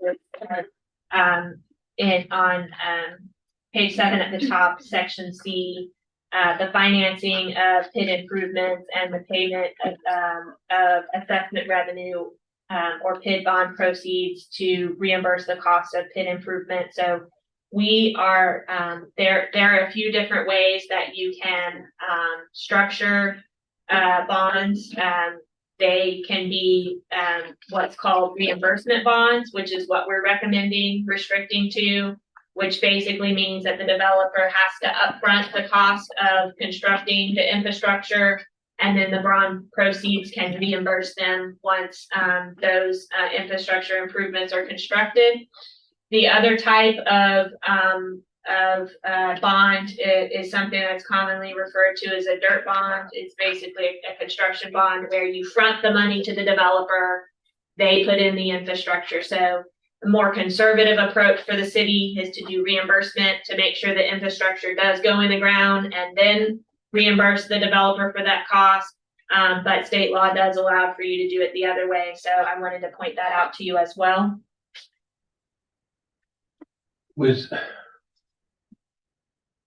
So in the case of a dirt bond and there's developer failure and no lots have been sold, and that's where assessments are going to come to pay for the bonds. So bonds have been issued, no lots have been sold, there's no revenue to pay bonds back. Who's responsible? That's the developer. Right. So that is when you would be in a situation where you would probably be in litigation, or that you have more risk there because you've got to develop, you've issued bonds, you've given out public money, sure, and you don't have infrastructure in place. So that's why we're recommending that you would have the infrastructure, and sure, then you would reimburse them to just reduce the risk to the city. Otherwise, you've got semi-developed land that nothing can happen with. The bonds are not backed by the full faith and credit of the city, so it's not something that has to be paid back from tax assessments. But you all know, in reality, what happens when you see a development with the drainage problem or something like that, and you get a project halfway started, the city's we're gonna be involved. Yep.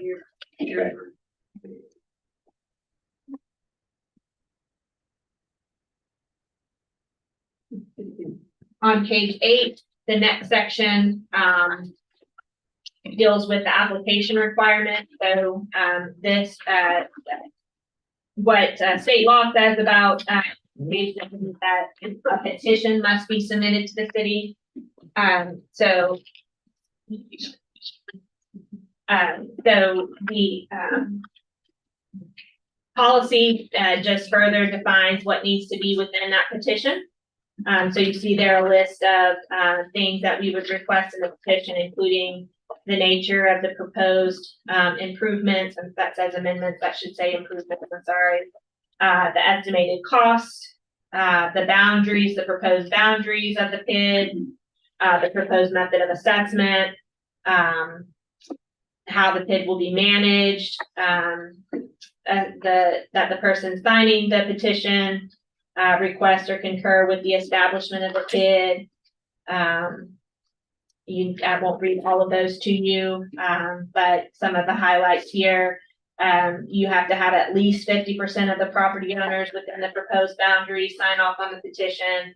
We are recommending that you give priority to PIDs that have 100% of the owners consenting to the PID creation.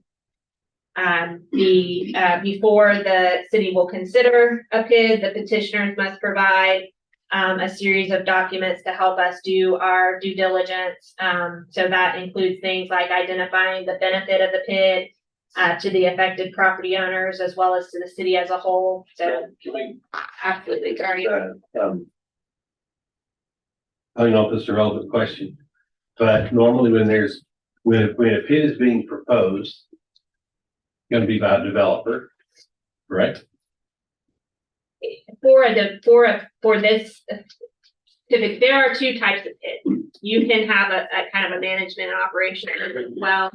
So that is more typical, like think about in a downtown area, if you wanted to have some enhanced, kind of transform typical type services, Yeah. dance cleaning, then you could have a PID in a developed area. And Right. you would unlikely get 100% if you had a developed area, And that's what I was getting to was when would you have not less. not Yeah. 100%? It's when you have multiple owners within a PID. Because you can. That is not just infill. Yeah, you could put a PID I in got a it. developed area, then you would not probably have Yeah, everybody. yeah, understand. For, a traditional greenfield development, it would be odd not to Right, have everybody, right. yeah. Again, a map showing the boundaries, identification of any city-owned property within the PID. They would need to provide a market feasibility study that's conducted by a third party. Information on the long-term backing and support, including the financial plan and the build-out and phasing forecast, a contingency plan to address the maintenance of improvements or property that is not been dedicated to the city in the event that the PID is dissolved, a sunset clause or procedures for public review of the PID in the future, assurances to the city that the construction of improvements in the public right of way will be maintained by the PID, again, at no, and not obligate the city to cost over what would be there without the PID. Whether it's the city or another utility service provider, that utility service provider has provided evidence of sufficient capacity to serve the development. And then it also asks for some information about the maximum term that's proposed for the PID assessment, the minimum appraised value to lien ratio, the maximum maturity and principal of the bonds, and the maximum equivalent tax rate that they are proposing. I would draw your attention to item number 12 on page 10. We would recommend that there's a non-refundable application fee that needs to be submitted at the time that the petition is submitted. Our draft here has $25,000 as that number. I've seen in policies that I've reviewed anywhere between $20,000 and $100,000 is that number. In addition, the developer is responsible for replenishing the account with additional fees if the out-of-pocket cost of the city exceeds that amount. So the intent is that the city's not out anything for the review and creation of the PID. That's the responsibility of the developer. The developer can get reimbursed for many of those costs once the bonds are issued, but they're at risk between the time that they make the petition and the bonds are, because there could be something that occurs in the due diligence period where the bonds don't go forward. So it is their responsibility, but they can get reimbursed for much of it once the bonds are issued and the project moves forward. So that's another area that I would highlight as a particular policy decision on the appropriate application fee amount. And then I want to spend a little bit more time on this next section, which is bond size limitations and financing criteria, because I think this is the heart of the policy decisions for you on what you want to see in terms of the policy. So the following limitations and performance standards apply to PID bonds issued and approved by the city. So again, just as a reminder, the way the kind of the value of the PID in many cases, it's not universal, but the way the reason that most PIDs want to be established, or most developers want to have a PID established, is because they want the city to issue bonds to pay for the infrastructure. So this section deals with standards related to how large the bonds can be and what criteria apply. So the first one is something called the minimum appraised value to lien ratio. So whatever the value of the property is, you know, how much indebtedness, how much bonds can you issue against the value of the property? Our draft policy, you'll see, has a 4-to-1 ratio. I'll tell you that the most common ratio within policies is 3-to-1. In speaking with Dan Wegmiller, our financial advisor, he does recommend that we consider 4-to-1. It's a more conservative approach for the city. So that is certainly a policy level decision for you all. So basically, if you know, if the property is valued at 100 million, then you could, $25 million in bonds issued. And why is Dan recommending more conservative than standard? And to help reinforce that we're working with developers only that are very financially That's what I thought. capable of Yeah. performing, and you'll see that in a few different areas here. Okay, thank you. The next element there is the maximum maturity for bonds. So I've seen this in policies between 20 and 30 years. The most common is 30 years. That's really the least conservative. That's the longest that, you know, we would recommend going, but I don't have any concern with recommending the 30 years. We typically don't issue bonds, city bonds for longer than 25 years. Our most typical maturity time frame is 20 years, but we do occasionally do 25 years based on circumstances. So 25 would also be a very relevant number. I believe that's in Georgetown's policy is 25 years. So, but again, 30 years is also very common as well. Does Georgetown have a number of them? They do.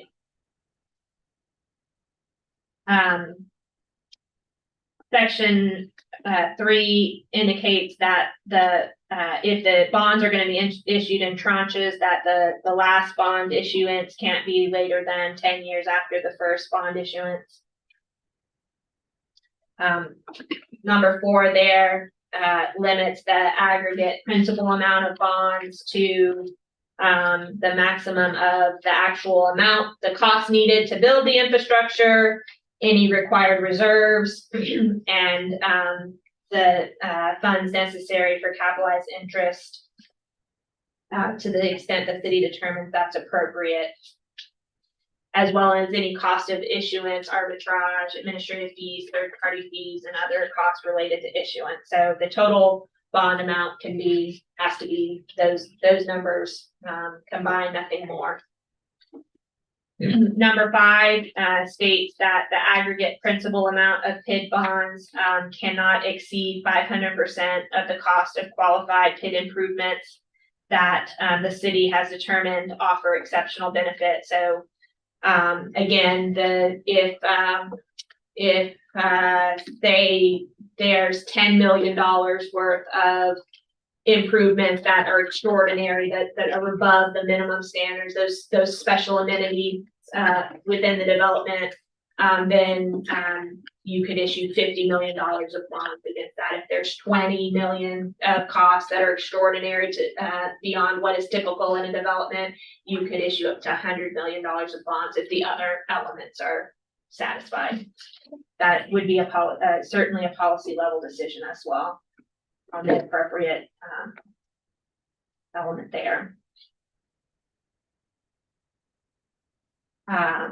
There is a reserve requirement, and there's a few different ways that can be determined, either the maximum annual debt service of the bonds, 10% of the bond proceeds, or 125% of the average annual debt service payments on the PID bond. So whatever is the lesser of one of those 3 elements is what's required to be provided in reserve fund. And that sits where?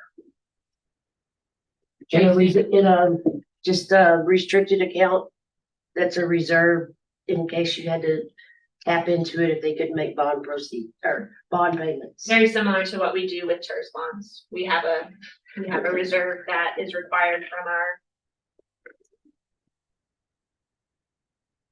lenders. So it'll sit in the city of Temple account somewhere, Yes. Right, and not with the lender. Right, it's the trustee or would hold it. Where does the trustee come from? It's whoever, it can be designated in the bond covenants.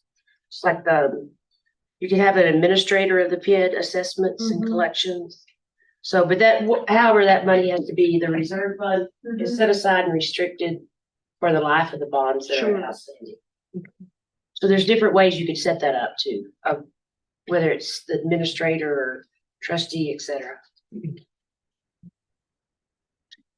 And then the last thing I want to draw your attention to is on page 12, number 17. Again, we touched on this, but just to reiterate, this policy recommends that we only issue reimbursement bonds. So here, the property owner, the developer must demonstrate that that they have the expertise to complete the new development, that they have the financial capacity to initially fund the improvements prior to the reimbursement, and to fund improvements that are not being reimbursed by the PID.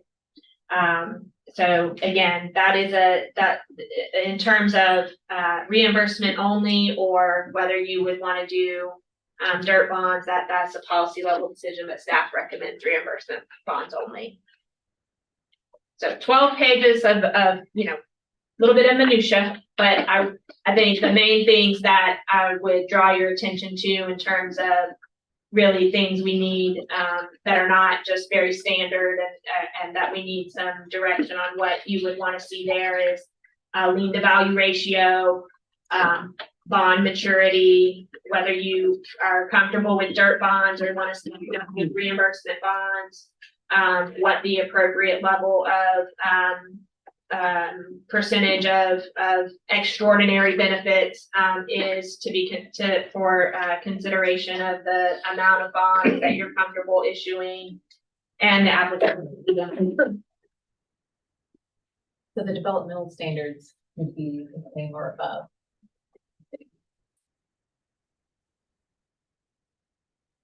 And anything that's above our base development standards could go towards that extraordinary benefit requirement. Okay. What is the time frame that we'll look at this? And that's really up to how long you all want to take in assessing it. We can come back, we could move for adoption as early as next, well, not next meeting, but we could do the first meeting in January. Or if you all would like more time, we can certainly revisit it at a future workshop. I know this is new to us, so I would be happy to get direction from you all how quickly you'd like to move this forward. And I know that if you would like to have further conversation, for example, with Dan about his recommendations, or our bond counsel, I know they would be happy to attend a future workshop if you'd like to hear more in depth from them on why they are recommending some of those elements. Okay. Tracy, do we need to hear from Dan and Carol at a workshop, do you think? I think Brian has done a good job of explaining it, and it's based off recommendations From them, right? It's really just, I think it comes down to how conservative do you want to be, in terms of how much risk, are we willing to kind of take on, versus how much you want to make sure that that is, I really appreciate Not easy to Dan's develop. conservative approach. And he's been I think we've been very Yes, we happy with have. Dan, and we certainly were when I was on the school board with him. he made a joke at our last meeting. He said something along the lines of, "You would think I don't sell bonds for a living." I was just thinking. But I mean, truly, I think he's wanting to make sure that, we don't get out over our skis, or that, don't get involved in the development where we have not done a good job, ensuring that the development team truly does have the financial capacity. Because what Dan would said is, you think about it this way, is a pit, in a typical development, you're not using PID bonds. The developer has to do a lot of proving out to their investors that they've got a good product, they have a financially feasible development. Their investors have to believe in, the fact that they're gonna give them money to invest in this development, that it's gonna be a good, profitable, gonna sell, the market's there for it, all of those things. When they come to the city, to the public, to fund the infrastructure, there's a risk that you don't have that solid vetting because you don't have an equity, you don't have to go, sell your development to someone who's taking risks to develop, to partner with you in that development. So we have to ensure that we've got the framework in place, that we're doing that same kind of assessment, and that it's not just easy money to come, get the city to sign, for the bonds and sign up for a development that otherwise wouldn't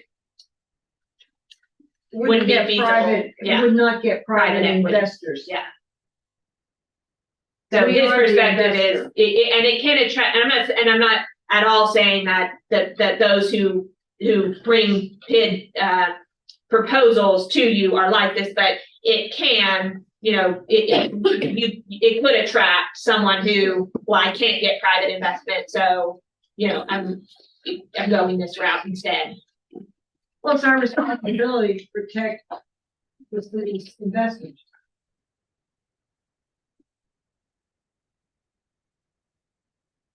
One more. Thank you all very much. Very familiar with all those terms and conditions because I've seen Dan's bid policies all over the state, so nothing you've said is anything of a surprise. My name is Rick Rosenberg. I've worked on almost $1 billion of completed bid transactions in the state of Texas. We represent developers. We helped write some of the original policies in the state. I want to reiterate a couple things. The city is taking no risk whatsoever, even if bonds are issued. No city money is being invested. None. The bonds are being funded by institutional investors. They're putting the money up, not the city. So whether you do construction bonds or reimbursement bonds, it is not city money in any case. I will also tell you that over 60% of the bonds issued in Texas have been construction bonds because it helps move good projects forward. The reality is the risk of a PID. When you're saying construction bonds, do you mean what we're calling dirt bonds? No one uses the term dirt bonds anymore. That's Okay. they're 40 years ago. Well, that's what we use here. Yes, So I'm referring to construction bonds. Okay. That as you start construction, the bonds are issued, the money stay in the trustee bank under your control that you select, and draws are submitted like a bank loan. Okay. But the money is funded by investors, institutional investors, not the city. I would also say that the risk in the PID, you levy an assessment. That is what the property owner pays. Whether there are bonds issued or not, that is where the risk is, whether they pay that assessment or not. If you do a reimbursement bond, you are likely levying that assessment before you start construction anyway. Because under state law, when someone comes to buy that house, they have to know what that assessment is. So you have to have it in place before you finish the improvement. So whether a developer or a property owner makes their assessment payment is the risk, not whether because if the assessments are paid, the bonds are paid. So construction bonds are not considered more risky. There's a little bit higher interest rate because they're probably a little bit more risky than reimbursement bonds to the investor, not to the city. If the city thinks the project is a good project and they want to participate by facilitating this, that's valued. But the option should be a discussion between the city and the developer and not just a decision that says only reimbursement bonds. Because there are clients of ours who only want to do reimbursement bonds, and there are clients that like to do construction bonds. But the risk to the city is the same, none. So I think it's very important to understand that. It is, thank you. Yeah. I would just reiterate that while the bonds are not backed by the full faith and credit of the city, right? So what we mean by that is that you don't have a legal obligation to use tax money to pay it like we do with other bonds that we issue. But if you get into a situation where, hopefully not, but the project started and you've given a developer money, you've given the developer bonds to start the construction of the infrastructure, and the infrastructure is not built out, they stop for whatever reason, you don't have there's no property that's going to sell to pay those assessments. The city does take on, you are coveting that you will foreclose on property.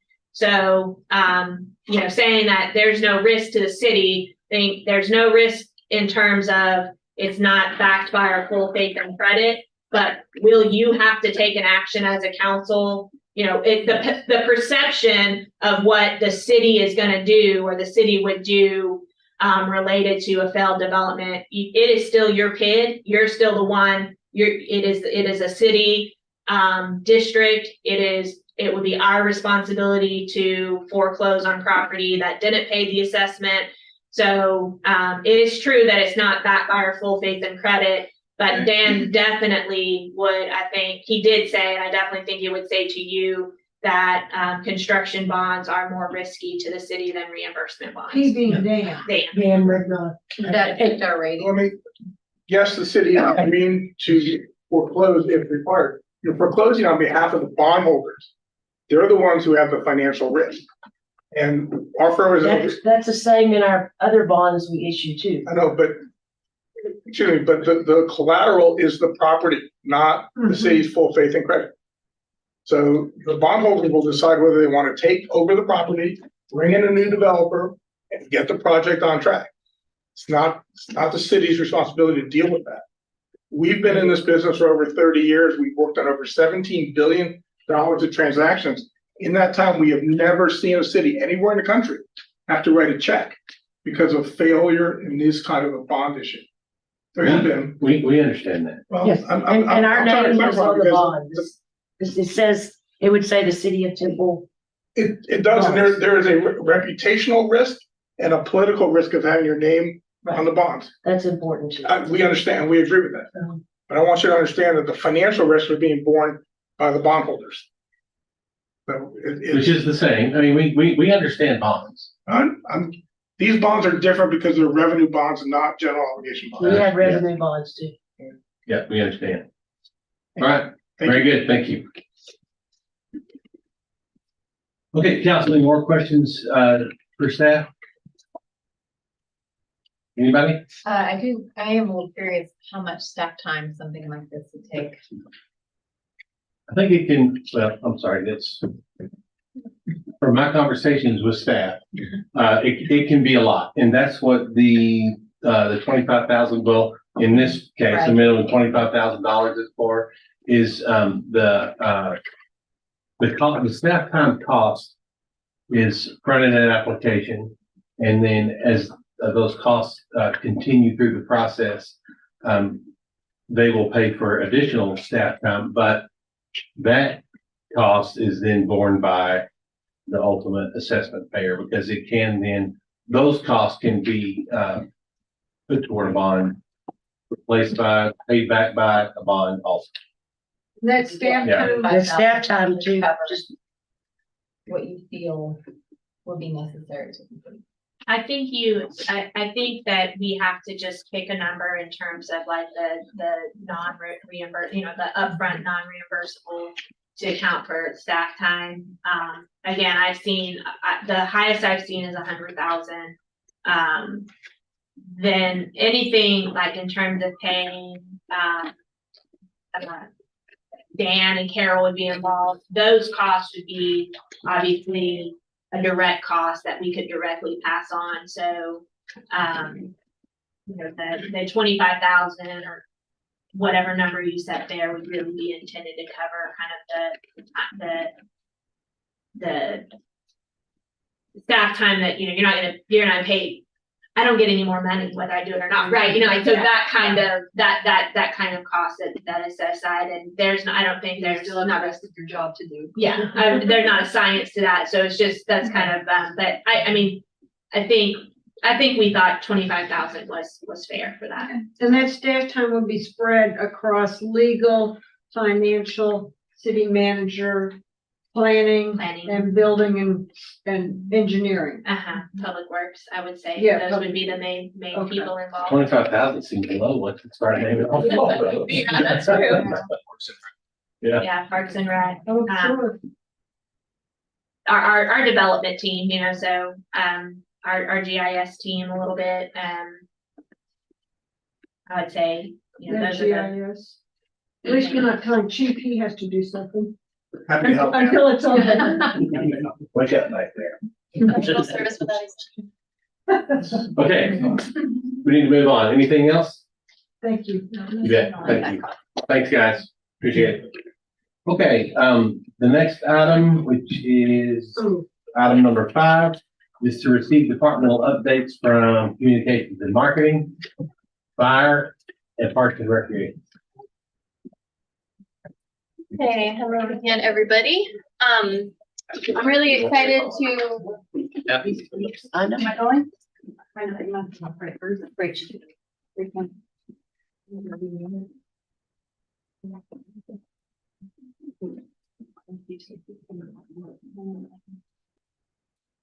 Go ahead. Go ahead, okay. Okay, so this is my wonderful team. I'm gonna go into the update here. I do have sort of a long presentation, so I am gonna go pretty quickly through it. But if you have any questions, feel free to stop me. You're a videographer. I see it's long hair. Oh, yeah, there he is. Yes. It's gone now. Not anymore. No more Yeah, I was telling her he had a man bun in the band bun stuff, and I'm sad about it. Okay, so I'll go through there. He did. Oh, I haven't seen His it. wife works Oh, yeah, she works in finance. So I'm gonna go through some division highlights. I did my presentation a little bit differently. I really wanted to put names to faces for y'all and kind of help you kind of wrap your brain around who kind of belongs in what division, kind of what they do and what they're responsible for. And I also wanted to give them all kudos because they do an amazing job, have a really great team. I'll talk about the upcoming plans of those divisions. I have metrics throughout the presentation on just a few things, and then some general department updates. So this is the divisions kind of broken down. The first team is our creative services team. That is our graphic designers and our videographer and photographer, new Chris. Next team is our communications and public relations division. That's Megan, Noelle, and Charlie, and they manage our media relations and community relations. Destination marketing, that is Sanette, Courtney, Diane, Teresa, Dan, and Emily, and they manage Discover Temple, Downtown Temple, Facebook, social media, websites, and advertising. And then the marketing and digital media team, they do all the other city social media websites and advertising. Garrett on the top, Brenda in the middle, Alexis on the top right, and then Brittany on the bottom, Lindsay who manages it in the middle, and then Ambry over on the right. And so I'll go into a little bit more detail about these divisions. So first up is our creative services team. So recently, we hired Chris, like I mentioned. He is our multimedia specialist, and he'll be working on videography and photography for the city. It's the first time we've ever had a position like this in the city, so we're really, really excited. He's also super talented, and we're really excited that we have him on our team now. Now, he's the long-haired guy that's Yes. now the short-haired guy. Exactly. We'll never find him. Look at his hair blowing in the breeze down there. I know, it's so dramatic. Go Beyonce. No, of course. There, behind you. You know, I was hoping nobody would notice that, but thank you. She's gonna love that you pointed that out. She was like, "You can't put that picture up." I was like, "I didn't even notice it." Everybody else in all your pictures looks really happy. She was having a long day. She was yawning. She is. She's yawning. Thank you, everyone. So recently, Chris attended the POA Government Programming Conference, and he's not from the public sector or definitely not municipal government, of course. And so he was really excited to attend that in the first few months of being employed with us. he learned a lot already, and he already has so many really good ideas. So excited for Chris. He did do a total AV equipment inventory and overhaul. We haven't really bought a lot of new equipment. We were waiting for our multimedia specialist to start. And so he's gone through there and helped us with that, helped us come up with some really good processes for things. As far as graphic design goes, that team is so busy, it's nuts, but those are some of the highlights I wanted to call out. So they recently completed the development of the new employee welcome packets, which is the folder, the blue folder in front of y'all. So to briefly explain what that is a welcome packet that each new employee will get on their first day of work or sometime in their first week, basically their first visit to the people operations department. This is a mock-up, it's not the actual thing inside, so it'll be a little bit different paper quality, but those are the things that are going to be there. The community summit, which was a huge undertaking, the graphic design for that they completed, and then Heart to Home, which is what that picture is over on the right. It is Ari over on the far right. She leads this team, and we were meeting with PD and facilities to talk about the internal signage and wall decals and things like that, that I'm super excited for y'all to see at the grand opening. Again, kudos on the community. Thank you very much. That went over better than I think anybody thought. I think so. So Thank you that very was a much. good list for you.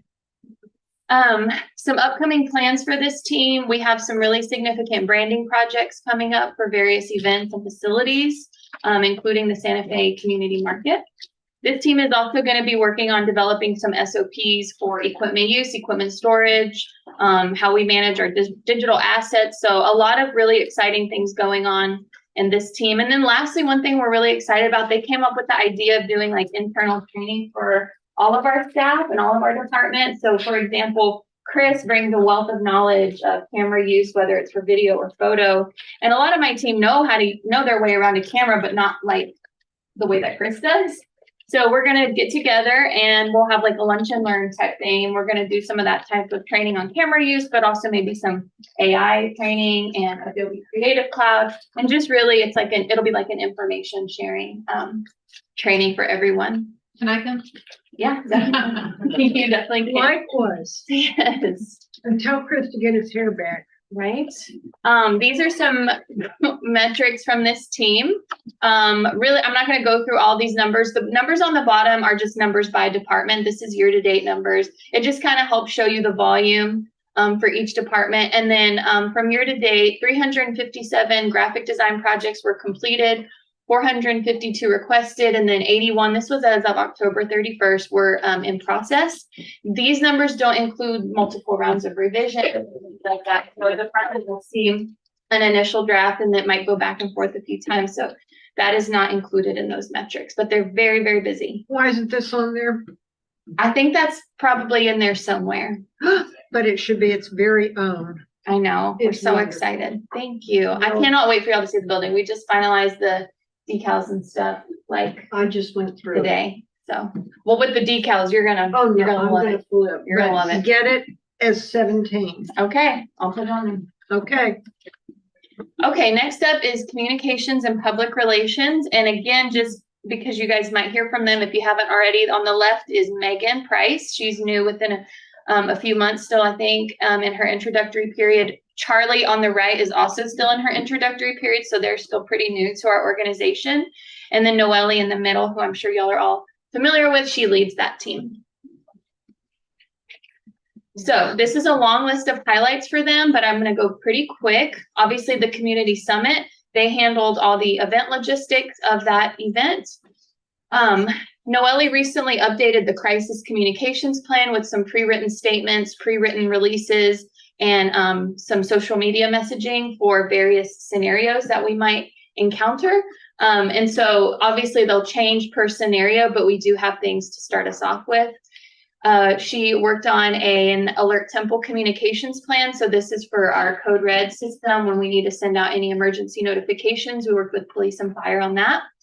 She developed a reporter packet, which is kind of a new thing. I haven't really seen a lot of cities doing it, but basically it's for when we have new reporters in our region, we can give them this packet and it talks about like how to connect with the city, how to request interviews, how to how to basically interact with the city as it relates to media requests and media inquiries.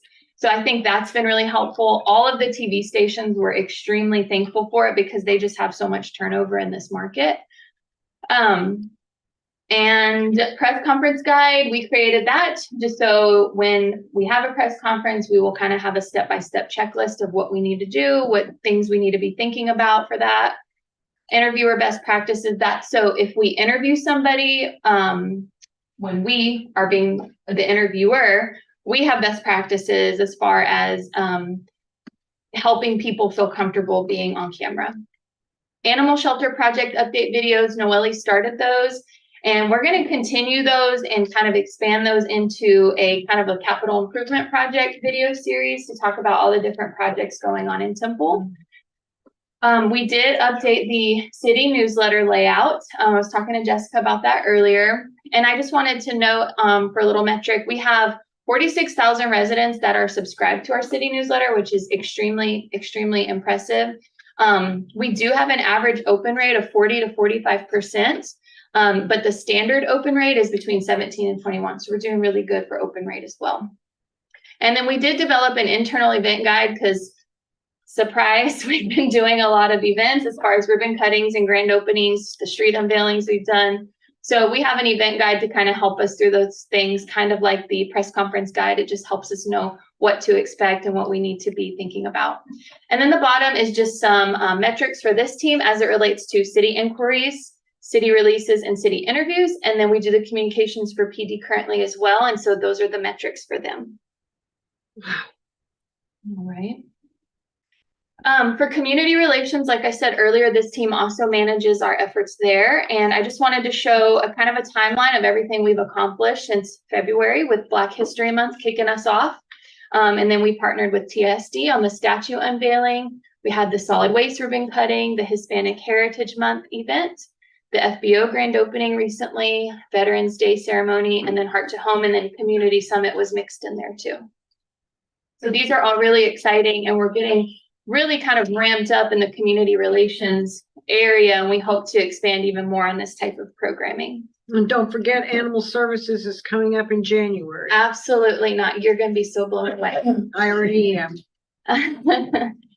This team also are kind of the point of contacts for any type of crisis communications or strategic communications. And those are just a few of the things that we've worked on this last few months. And we are also on call 24/7 for PD. They are hiring for a police department PIO. And over on the upcoming side, that is at the bottom. So I'll just talk about it now. Once they hire that person, we're working with them on Noelle is a part of the interviews and things like that because she was the previous police department PIO. And she'll also be working with PD to train that person and get them kind of acclimated for the police department. So we look forward to that. So they will be working directly with the police department, not underneath you. Correct. Yes, ma'am. Also for some upcoming things for this division is to host an annual media mixer. And what that means is we hope to have we want to invite all of our media outlets to just come and meet with us once a year, just to build those relationships with them. Good idea. Thank you. The Heart to Home grand opening, shout out Susan.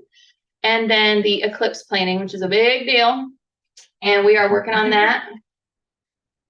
We're working on that with fire and emergency management, PD, lots of people. We're having regular meetings with the Bell County PIO group as well. The new resident welcome packet, I've mentioned that a few times. We received funding, thank you, for FY24. So we're getting all of that ready to print. And hopefully in the first quarter of 2024, we can start mailing those out.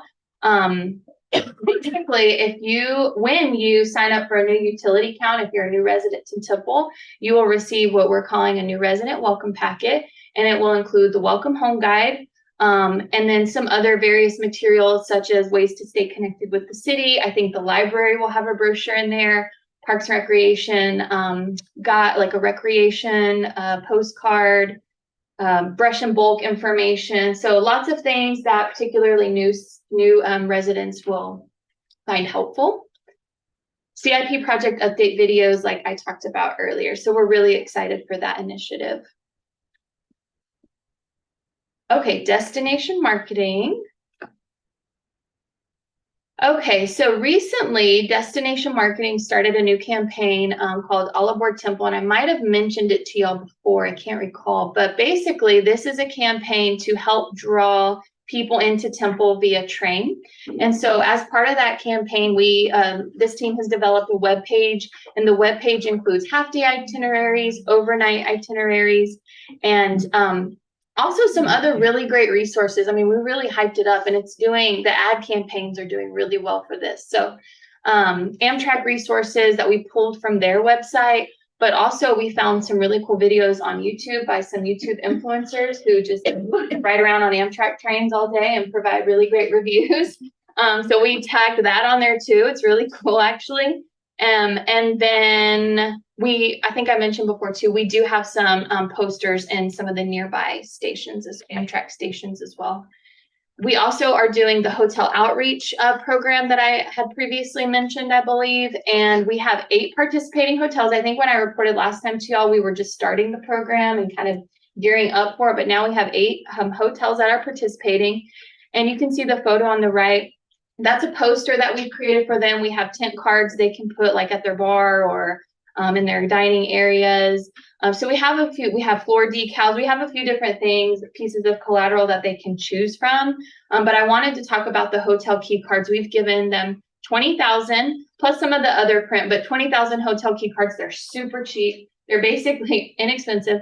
They're basically the size of a business card. And when they give someone a hotel key card, they can stick those in there with it as well. And there it talks about, it's a Discover Temple branded, but there's a QR code on it, and it takes you to the Discover Temple website where they can check out downtown things. We also have specialized ones. So if it's a family, the hotel counter can give them a family one if they think they would be into that. There's a few other specific types.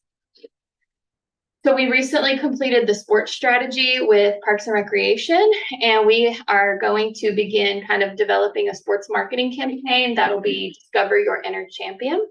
And during the sports strategy, the identified target markets were soccer, softball, and baseball. So that is who our marketing materials are going to be geared towards. Like I said, we're going to start working on the branding and the fulfillment materials and just kind of complete that.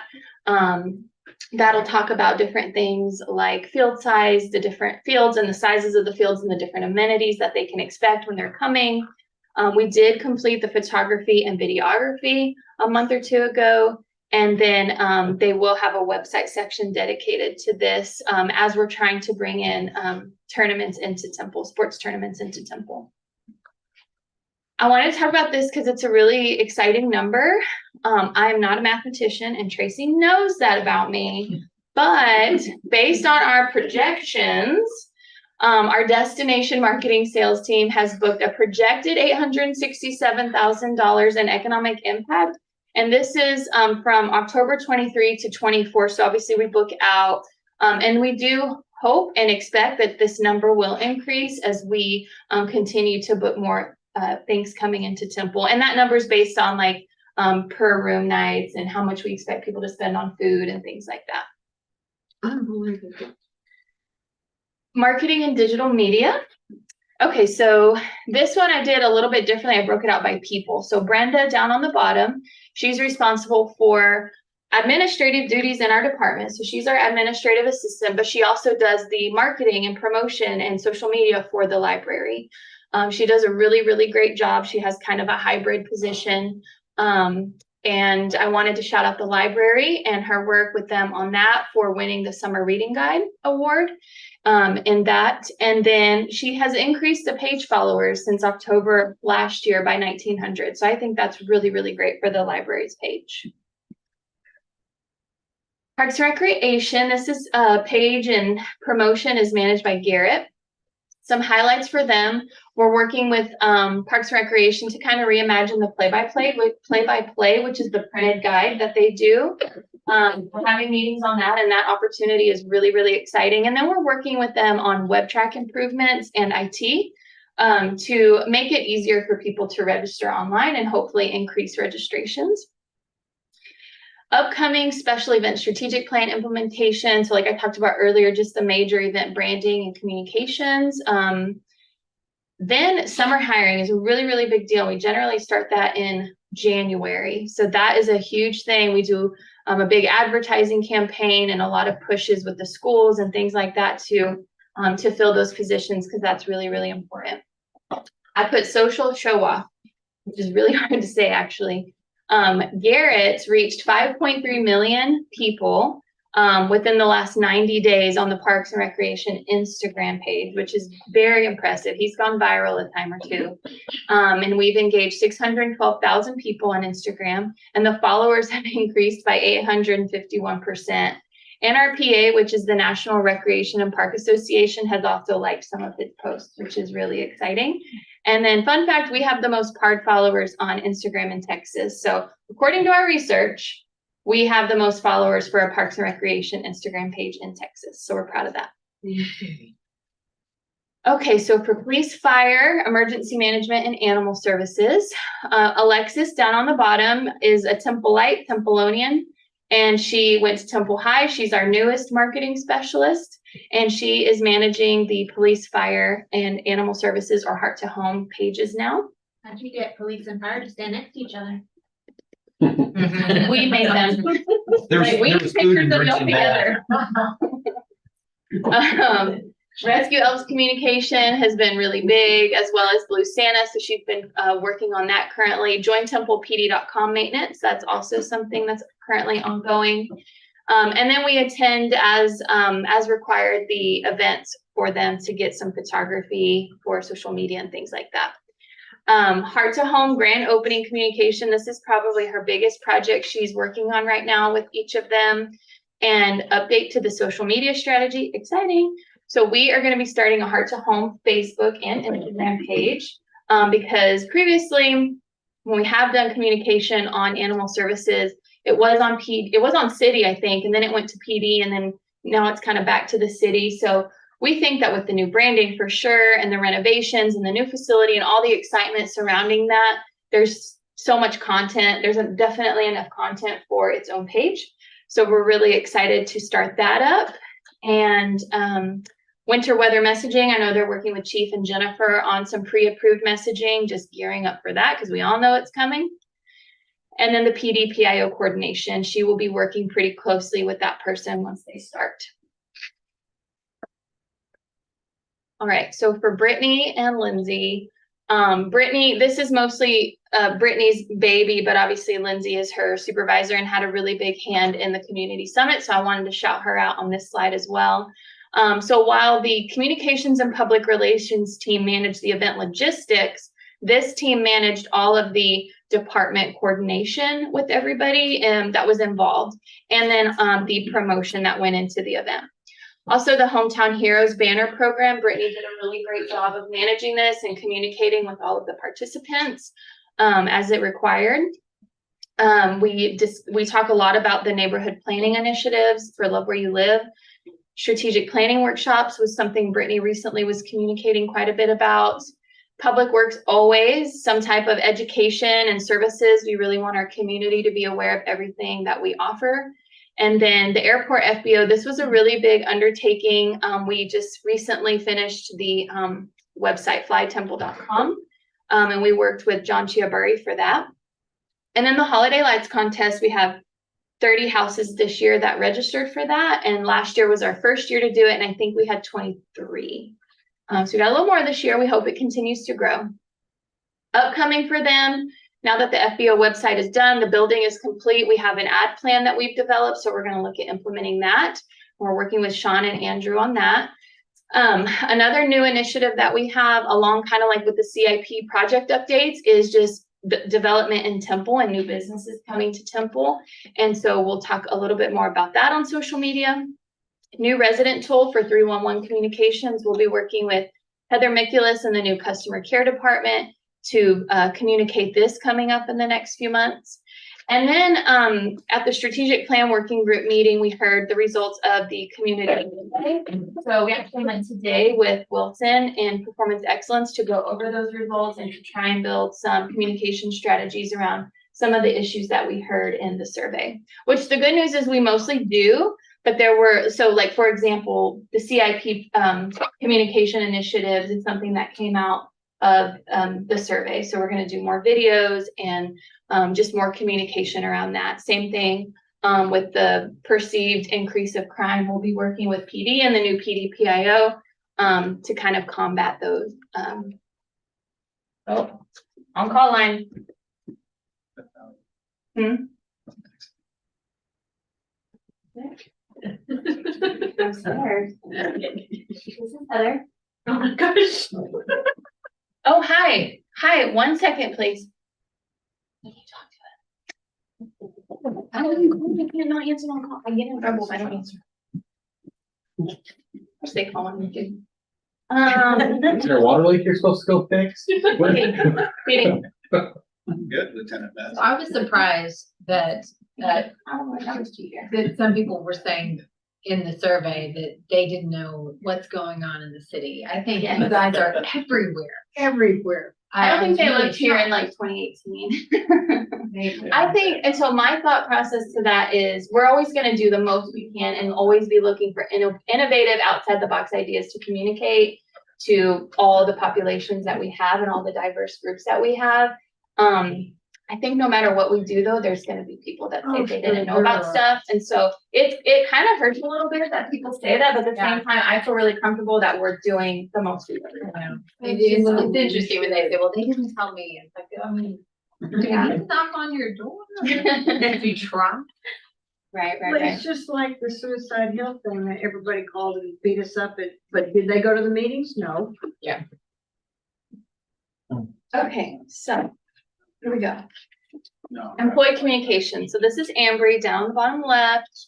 She is still amazing. And she was last time I reported. She's a TISD kid. She is also a Templeonian Templeite. Brent said Templeite earlier. I thought it was Templeonian. I'm not really sure. Said Templeite. I was like, oh gosh. I mean, put a survey out. I just didn't know I said that at all. Did. I was walking back in the door when you said it. Okay, I'm with you, Heather. Okay, thank you. So some highlights from what Ambry's been up to lately. The city hiring event, which was a huge success. Lots of departments had, I mean, that picture from the top is taken at that event. That's the Mayborn Center interacting with some people who came, but I don't remember the exact numbers. I think it was around like 320 or 350 or something people who attended that event. And then she's also attended 4 external community job fairs and works really closely with our community partners. She redeveloped with some assistance from people operations and Ari and the employee information portal, which we used to refer to as the employee intranet. We also worked really closely with IT on that project. She also, like I said, was instrumental working with Ari and HR on the new employee welcome packets. And then one of the really exciting things that I'm super pumped that we're doing again is the employee newsletter called the Inside Track there on the bottom left. And so Ambry does that 100% on her own, and she's doing a really, really great job. It's super engaging. And LinkedIn, she recently, within the last 6 months, she's actually been here about 11 total or 10 total months, but within the last 6 months, she's increased our followers on LinkedIn by 20.5%, increased page views by 28. And then we also purchased a recruiter tool for our departments, particularly people who would have applicants on LinkedIn, but also for positions who are struggling to be filled. We have access to this tool. It's kind of like a headhunting tool, so we can put in the skills we're looking for and things like that. And that's been really neat to have. And so we're still kind of learning it, but we have helped a few departments with it so far. Upcoming, we're going to do hopefully 2 of those city hiring events per year. And then we're working with people operations to hopefully implement some type of text messaging platform to be able to reach all employees, even those without access to city email. Heather, do you know how many positions were filled from that hiring event? I've heard several department heads mention that they had great success there. I just didn't know if we We did. I just don't know the number off the top of my head. And we actually, I forgot to mention, had like it was at the Mayborn Center. We had like cocktail tables kind of set up around the room, and so people could have casual conversations with potential applicants. And then we also had rooms off to the side in one of the side rooms where they could actually go and conduct interviews. So we're not calling it a job fair, we're calling it a hiring event because the idea is that people can leave with a conditional offer that day. And that's kind of how we promoted it. And I think that's why it was so successful. Other department updates. So really quickly, this award section is going to be like triple the length next time. I'm just letting everybody know. But we won the graphic design for the library summer reading guide, like I mentioned.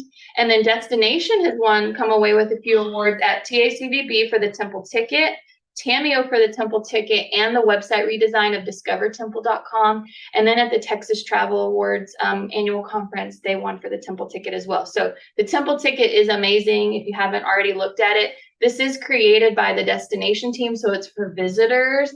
But definitely, I think the locals really find it beneficial as well. And to find that, you go to discovertemple.com, scroll down a little bit. It's definitely on the homepage somewhere you can access it. So they usually do it by the season. Do we call the locals Temple-ites? I think you do. Apparently, we actually were going to do an April Fool's post one year, and we keep forgetting about it. But we talked about doing an April Fool's post where we like call them a certain thing and like see how much uproar it gets, and then be like, huh. Don't do that. Don't call I feel like seems like construction starts today. You may not do that. Construction starts It just was an excellent idea. Love doing that. tomorrow morning, so, April 2nd. But I'd say ready for next award season because I feel we were kind of slow at the trigger with this one. But we're ready. We're tracking all of our awards on a spreadsheet, and every person in our department is like on it. And so it is difficult with the workload, I think, in every department to find time to apply for the awards, but we're trying to be really intentional with this program. Presentation. So I gave a presentation, which is the bubble on the top, at 3CMA. Well, sorry, I don't have a picture of ICMA. Those are both 3CMA. ICMA, I think I talked to y'all last time, potentially, but I didn't have the numbers last time. So I wanted to share that. So I presented at ICMA about building a centralized communications department, and there was 484 total submissions at ICMA. So I was proud of that. And then at 3CMA, there was 83 submissions, and I presented on the same topic, and that's just the National Communications and Marketing Association Conference. So I just have a few more slides left. I recently hosted, we have an annual department retreat every year, and we always usually do some team building. And so this is just some pictures of us. We went to Spare Time, and they have a really great meeting space. So as part of our team building, we incorporated some group work for updating our strategic communications plan. And so we went through all of the current goals in the strategic communications plan. And I really wanted staff to have the opportunity to put any ideas that they had up there. And we also did a SWOT as well. And so it was really successful. I think everybody really enjoyed being a part of it. Okay, some other cool things. The Day Tripper, if y'all hadn't heard, we were selected as season 14 Viewers Choice finale, and that should air in May 2024. Texas Town and City contacted us, which is the TML magazine. They contacted us to feature the City of Temple's Community Summit in their December 2023 issue, and I just sent that to Bryn and Aaron just a day or two ago because I realized that it had been posted. So it's just a small little feature, but it's in there, and they reached out to us, so I was really proud of that. And what was in there? The yak. Yes, It was. iconic. The fake yak. Mhm. Hairy cow. The cow. The hairy cow.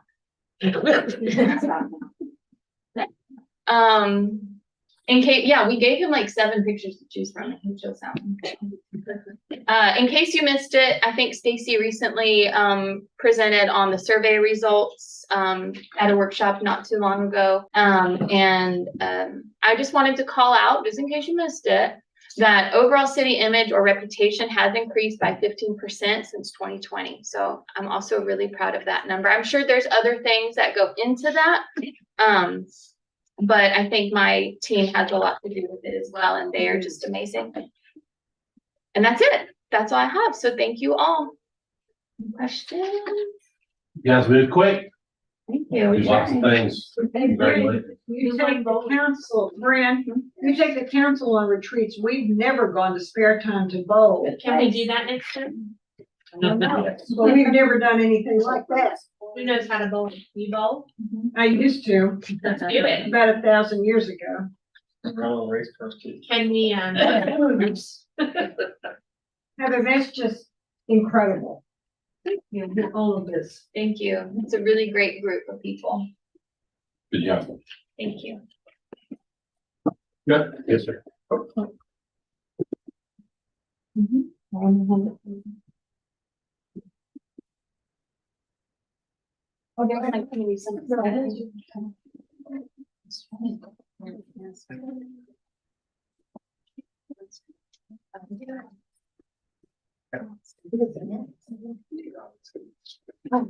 Thank you for taking our home.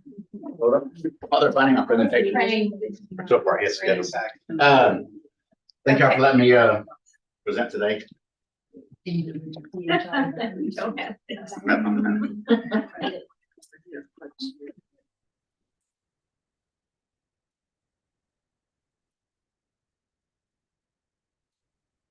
Show me that percentage was gonna be. It's the same way, but like, great. Fine. Yes. No? Yeah.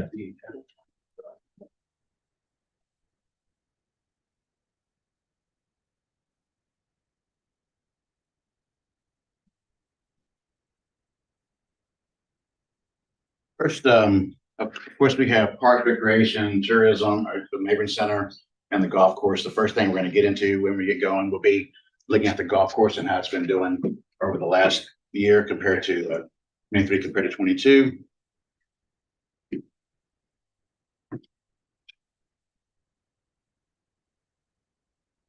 All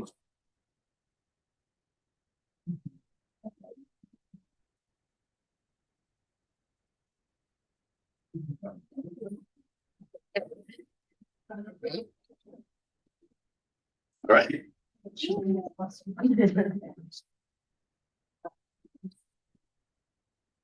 John was last meeting. So the good news for the golf course, I know it's a little bit hard to see, but what's in blue is 22 and what's in orange is 23. Those are all of our areas of revenue, driving range, pro shop sales, food and beverage. The good news is we have a 29% increase in total revenues from 22 to 23. The far end shows in blue again, 22 and 23 in orange. We were just under 1.2 million in revenues the previous year, and we're over 1.4 this current year as we're up at 23. Tournament rounds are up. People are getting back to having their tournaments again, host them at San Luis Golf Course, 67%, which is great. Total rounds have increased 8% from last year to this year. But what I want to point out is what's happened with COVID. This was 2019 in the first column there. From 2019 to this previous year, 2023, excuse me, golf rounds are up 51%. So COVID really had a great impact on the golf industry, not just here locally, but nationwide. The good news is, as of right now, we're still seeing people out playing golf. As we all know, during COVID, everybody's getting out to our trails, utilizing our parks. They're at the golf course, and they've continued to come back. So that's a great thing for the golf course. In our rear view mirror, we built a new driving range at the south end of the park, but I'll show you all these things here in a moment. We moved some trees, the dying trees from Winter Storm Uri still. And then we also built a new holding pond between holes 14 and 15. This is our new driving range, the south end here at the bottom left. And this is it being built as you go clockwise. But the top green area is our existing driving range. It was getting overcrowded with kids from the schools. Our current players, everybody getting out there after school, you couldn't get on the range. So in-house staff built a second driving range down at the bottom. So we can send all of our high school kids down there, continue to serve them, serve our regular players, and we can also do lessons down there. And they hit at each other and it comes nowhere near hitting each other. So it is great. We had some drainage issues. This creek comes out of Western Hills subdivision and goes into Bird Creek eventually. But we had some erosion issues. Our in-house staff built this beautiful pond to prevent those erosion issues. And the great thing about it is it's not in the field of play. So we get a lot of complaints about water on the course, but this does not add water to the playing area. So again, coming up ahead of us, the golf course, multiple high school tournaments are coming. Our new cart fleet is finally coming in, starting today. They're arriving right now, so we're very excited about that. Clubhouse renovations on its way, as well as the golf course master plan. If you haven't seen these, here's some renderings of what could be coming at the golf course. The far right is our new pro shop area. Far left is our new hitting bays, indoor hitting bays that you can go in and practice. You can play virtual golf courses. Any course you want to play could be played on a simulator. We'll also have food and beverage service in those areas potentially. And that way, if it's inclement weather, we can still do lessons where you can go out there with your friends, your family, get food, beverage, hang out, play Pebble Beach or whatever you want to play, again, with your friends. The back side here, you can see all the glass that's facing the golf course. So very exciting as you get a great view of the golf course while you're in there wrapping up your tournament or having lunch or whatever you may be doing at the course that day. The strained out was our biggest roadblock at the golf course this year. Just the areas that were not irrigated took a big blow and really browned out over the previous year. Again, the good news at the golf course, increased rounds, increased revenue. And we finally, for the first time that Jeff can remember, are fully staffed in our maintenance area. Any questions about the golf? Now, what about memberships at the golf course versus people that just come and, one time pay to play? Memberships are held and steady from what Jeff tells me. I don't have a statistic on that, I apologize, but not as much as with this general rounds of play going up. They don't compare. Huh, okay. Oh, I want to brag on your golf course. Humboldt Association tournament there, I think the last 3 years. And it's just, it's been great to work with.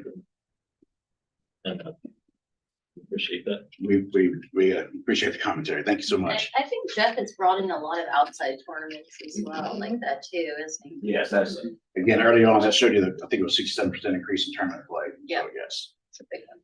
We were fortunately able to participate with the Meredith Dunbar Cougar installation. I know city leadership and TSD partnered on that project, but the park staff actually installed it. Friars Creek Pond, that is east of Scott and White. We have some drainage that comes through there and fills up that pond with silt. So we got that all cleaned up and looking good. We worked with the PD on getting an area with their new the new project there for the animal shelter. I think this is where they're going to be putting some of their larger animals if they were to go out and capture a cow or horse or something. It was all done with brush and trees and everything, so we got that cleaned up for them. And then we also dredged out Lions Park Pond, got that nice and cleaned up so we can have more of our fishing events like we used to have out there at Lions Park if we ever get some rain. I got 5 calls or 4 calls from bird watchers complaining about the dredging. Oh, well, I'm sorry. Migrators like the. Sure. Well, the water will come back and Yeah. hopefully the birds will come back and everybody will be happy. Drought conditions, the far left is South Temple Park Trail. The middle one is obviously the dog park, and the far right, it was the playing surface at Travis Middle School with the football team practices. So again, the drought was a big player with the parks department. So we went in and we replaced some of the sidewalk area, which got really cracked at South Temple Park, and tried to get that up and running again. And then we had to shut down the dog park for a period of time because it was just unsafe for pets and individuals alike. Event assistance, this is the guys out there helping out with the haunted hayride out at Bend of the River, get that ready to go. And then what's coming up, we're going to work on this winter, improve signage in our parks, got moved into our park shop, which is happening. We're still doing a few improvements there. A skate park pad out at West Temple Park. We have a skate park that was donated to us from Fort Hood, now Fort Cavazos, and now we have that. We've been holding that, and we're going to get that pad laid out at West Temple Park so we get that going. Meadow Springs trail signs and the directional signs out there. If you've ever been out into the Meadow Springs, they're deteriorating, so we're going to get those put up and replace those. And some restroom rehab, also at some of our park locations. But just the Texas heat, causing some deterioration on our signs. We're going to get some of those replaced. Restrooms, they're just getting old. If we get for graffiti, we got to repaint it. The elements, you can see rusting. So we're going to work on that over the winter. And then again, very excited to get into our new park maintenance building and get that rolling. It's great to have everybody together in one location. Some of our blood blocks and parks, again, the homeless situation, we still deal with that. That's Bakerfield concession area that we continually have to clean up. We work with PD, but again, there's only so much you can do. We're looking at a fix for that, potentially putting a permanent fence around that area. And then for whatever reason, people just love to break up porcelain in our restrooms, so constantly dealing with vandalism there. Any questions about parks? The Mabry Center, the recreation divisions, Leah, my counterpart, is over these two areas, but again, people getting out, having meetings, having events again, revenues rising out of the convention center, event days going up from 201 to 265, which is great. This is just an example of some of the events we had over the past 90 days, Texas Beekeepers, Bad Boys Billiards, and of course our Central Mod event. What's set for December? I think some of these things might have happened, but I know the Feast of Sharing, I believe, is going on as we speak. Clayton Ford had a big event out there, and military balls are continuing. Recreation. Again, people getting back out and doing things, aquatics, things were shut down. A lot of aquatics, people don't get in the pools, and they've had the ability to hire lifeguards also affected all that. So finally, we're getting our swim lessons up and running again, getting those filled up. So that's a great sign. As far as athletics goes, the corporate challenge, a huge undertaking. 25 companies competing in 13 different events. Everything from softball to billiards to washers and skeet shooting, but 25 companies, the largest amount of companies we've had participate in this since we started several years ago.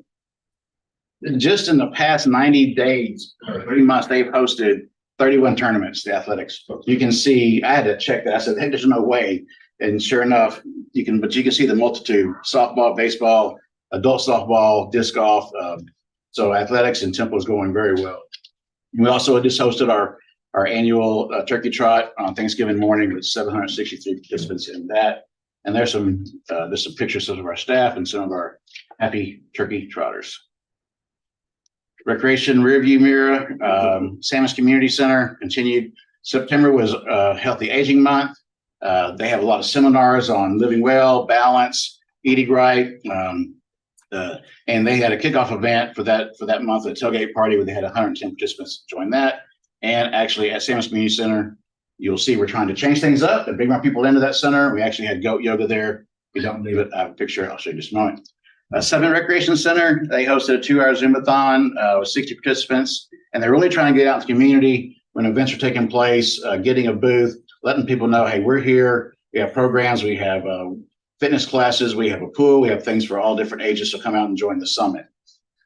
And there's our outreach. There's our Zumba, and there's our review recreation. Wilson Park Rec Center, the zone. We are at 5 schools now with 167 students. That's after school programs every day in school lets out. Homeschool day camp. We've been doing this for many years. Lots of homeschoolers in this area. They look for a place to get their kids active. So we've tried to provide some days at the Wilson Park Rec Center where staff goes and leads them through like a PE, if you will, a day of activities. Academy School District went to a 4-day school week. So what happens on Fridays, we try to go in there, partner with them and offer programs on Fridays. So when parents are at work, they need a place for the kids to go, we offer recreation programs throughout the days. You can see we did 4 days in September through October and 2 in November. And we hope to spin that into an after-school program over there in Academy as well and grow that program. Special events received, processed 197 outdoor event applications. So if anybody has an event in Temple, whether it's Harney Davidson having a concert on their grounds, you having a block party at your area, in your neighborhood, or us even internal city events, we look at every one of those, process them through our office, and that is a huge undertaking. So we're glad to have that. Just proud to say we've been able to do that pretty efficiently. Haunted Hayride took place October 21st.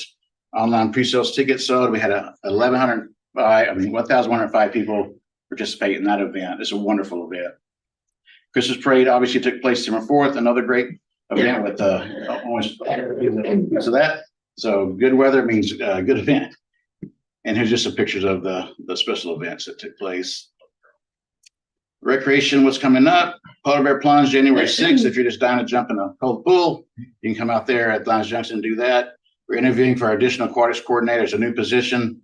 Aquatics is a year-round program. When you're talking about planning for hiring, you're talking about planning and training all your lifeguards, water safety instructor, so we have a new person going to help out with that.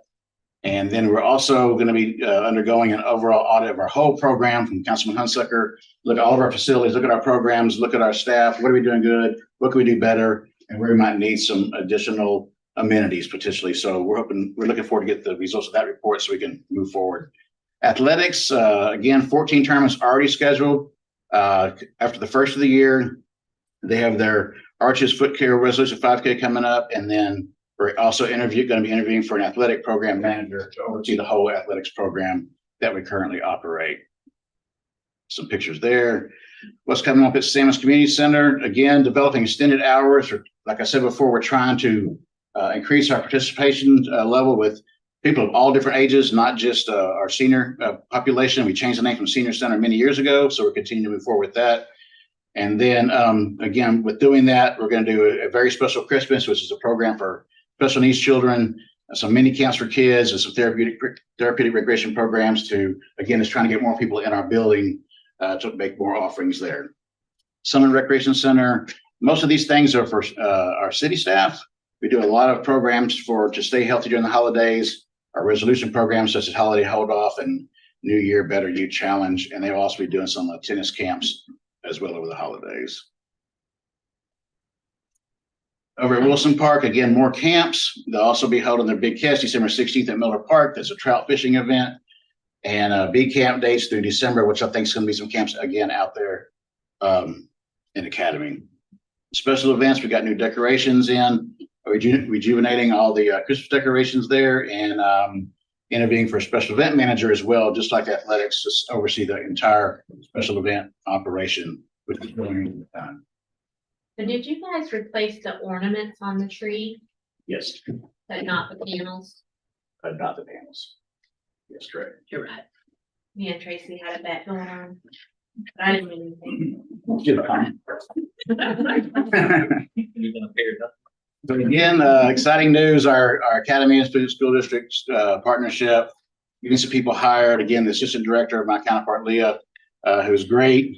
Many team members able to attend NRPA. This is really beneficial with our National Recreation Park Association being in Dallas this year.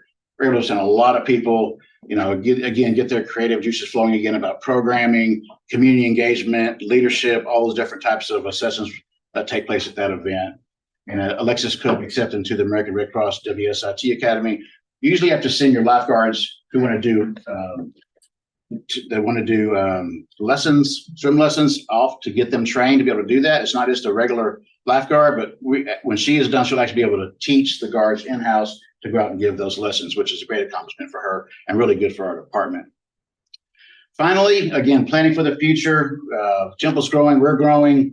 So we'll be looking at a lot of different things. There's special event strategic plans underway. Our sports facility audit destination marketing strategies underway. Hillcrest Cemetery master plan is going to be coming. Our Parks part of strategic plans coming.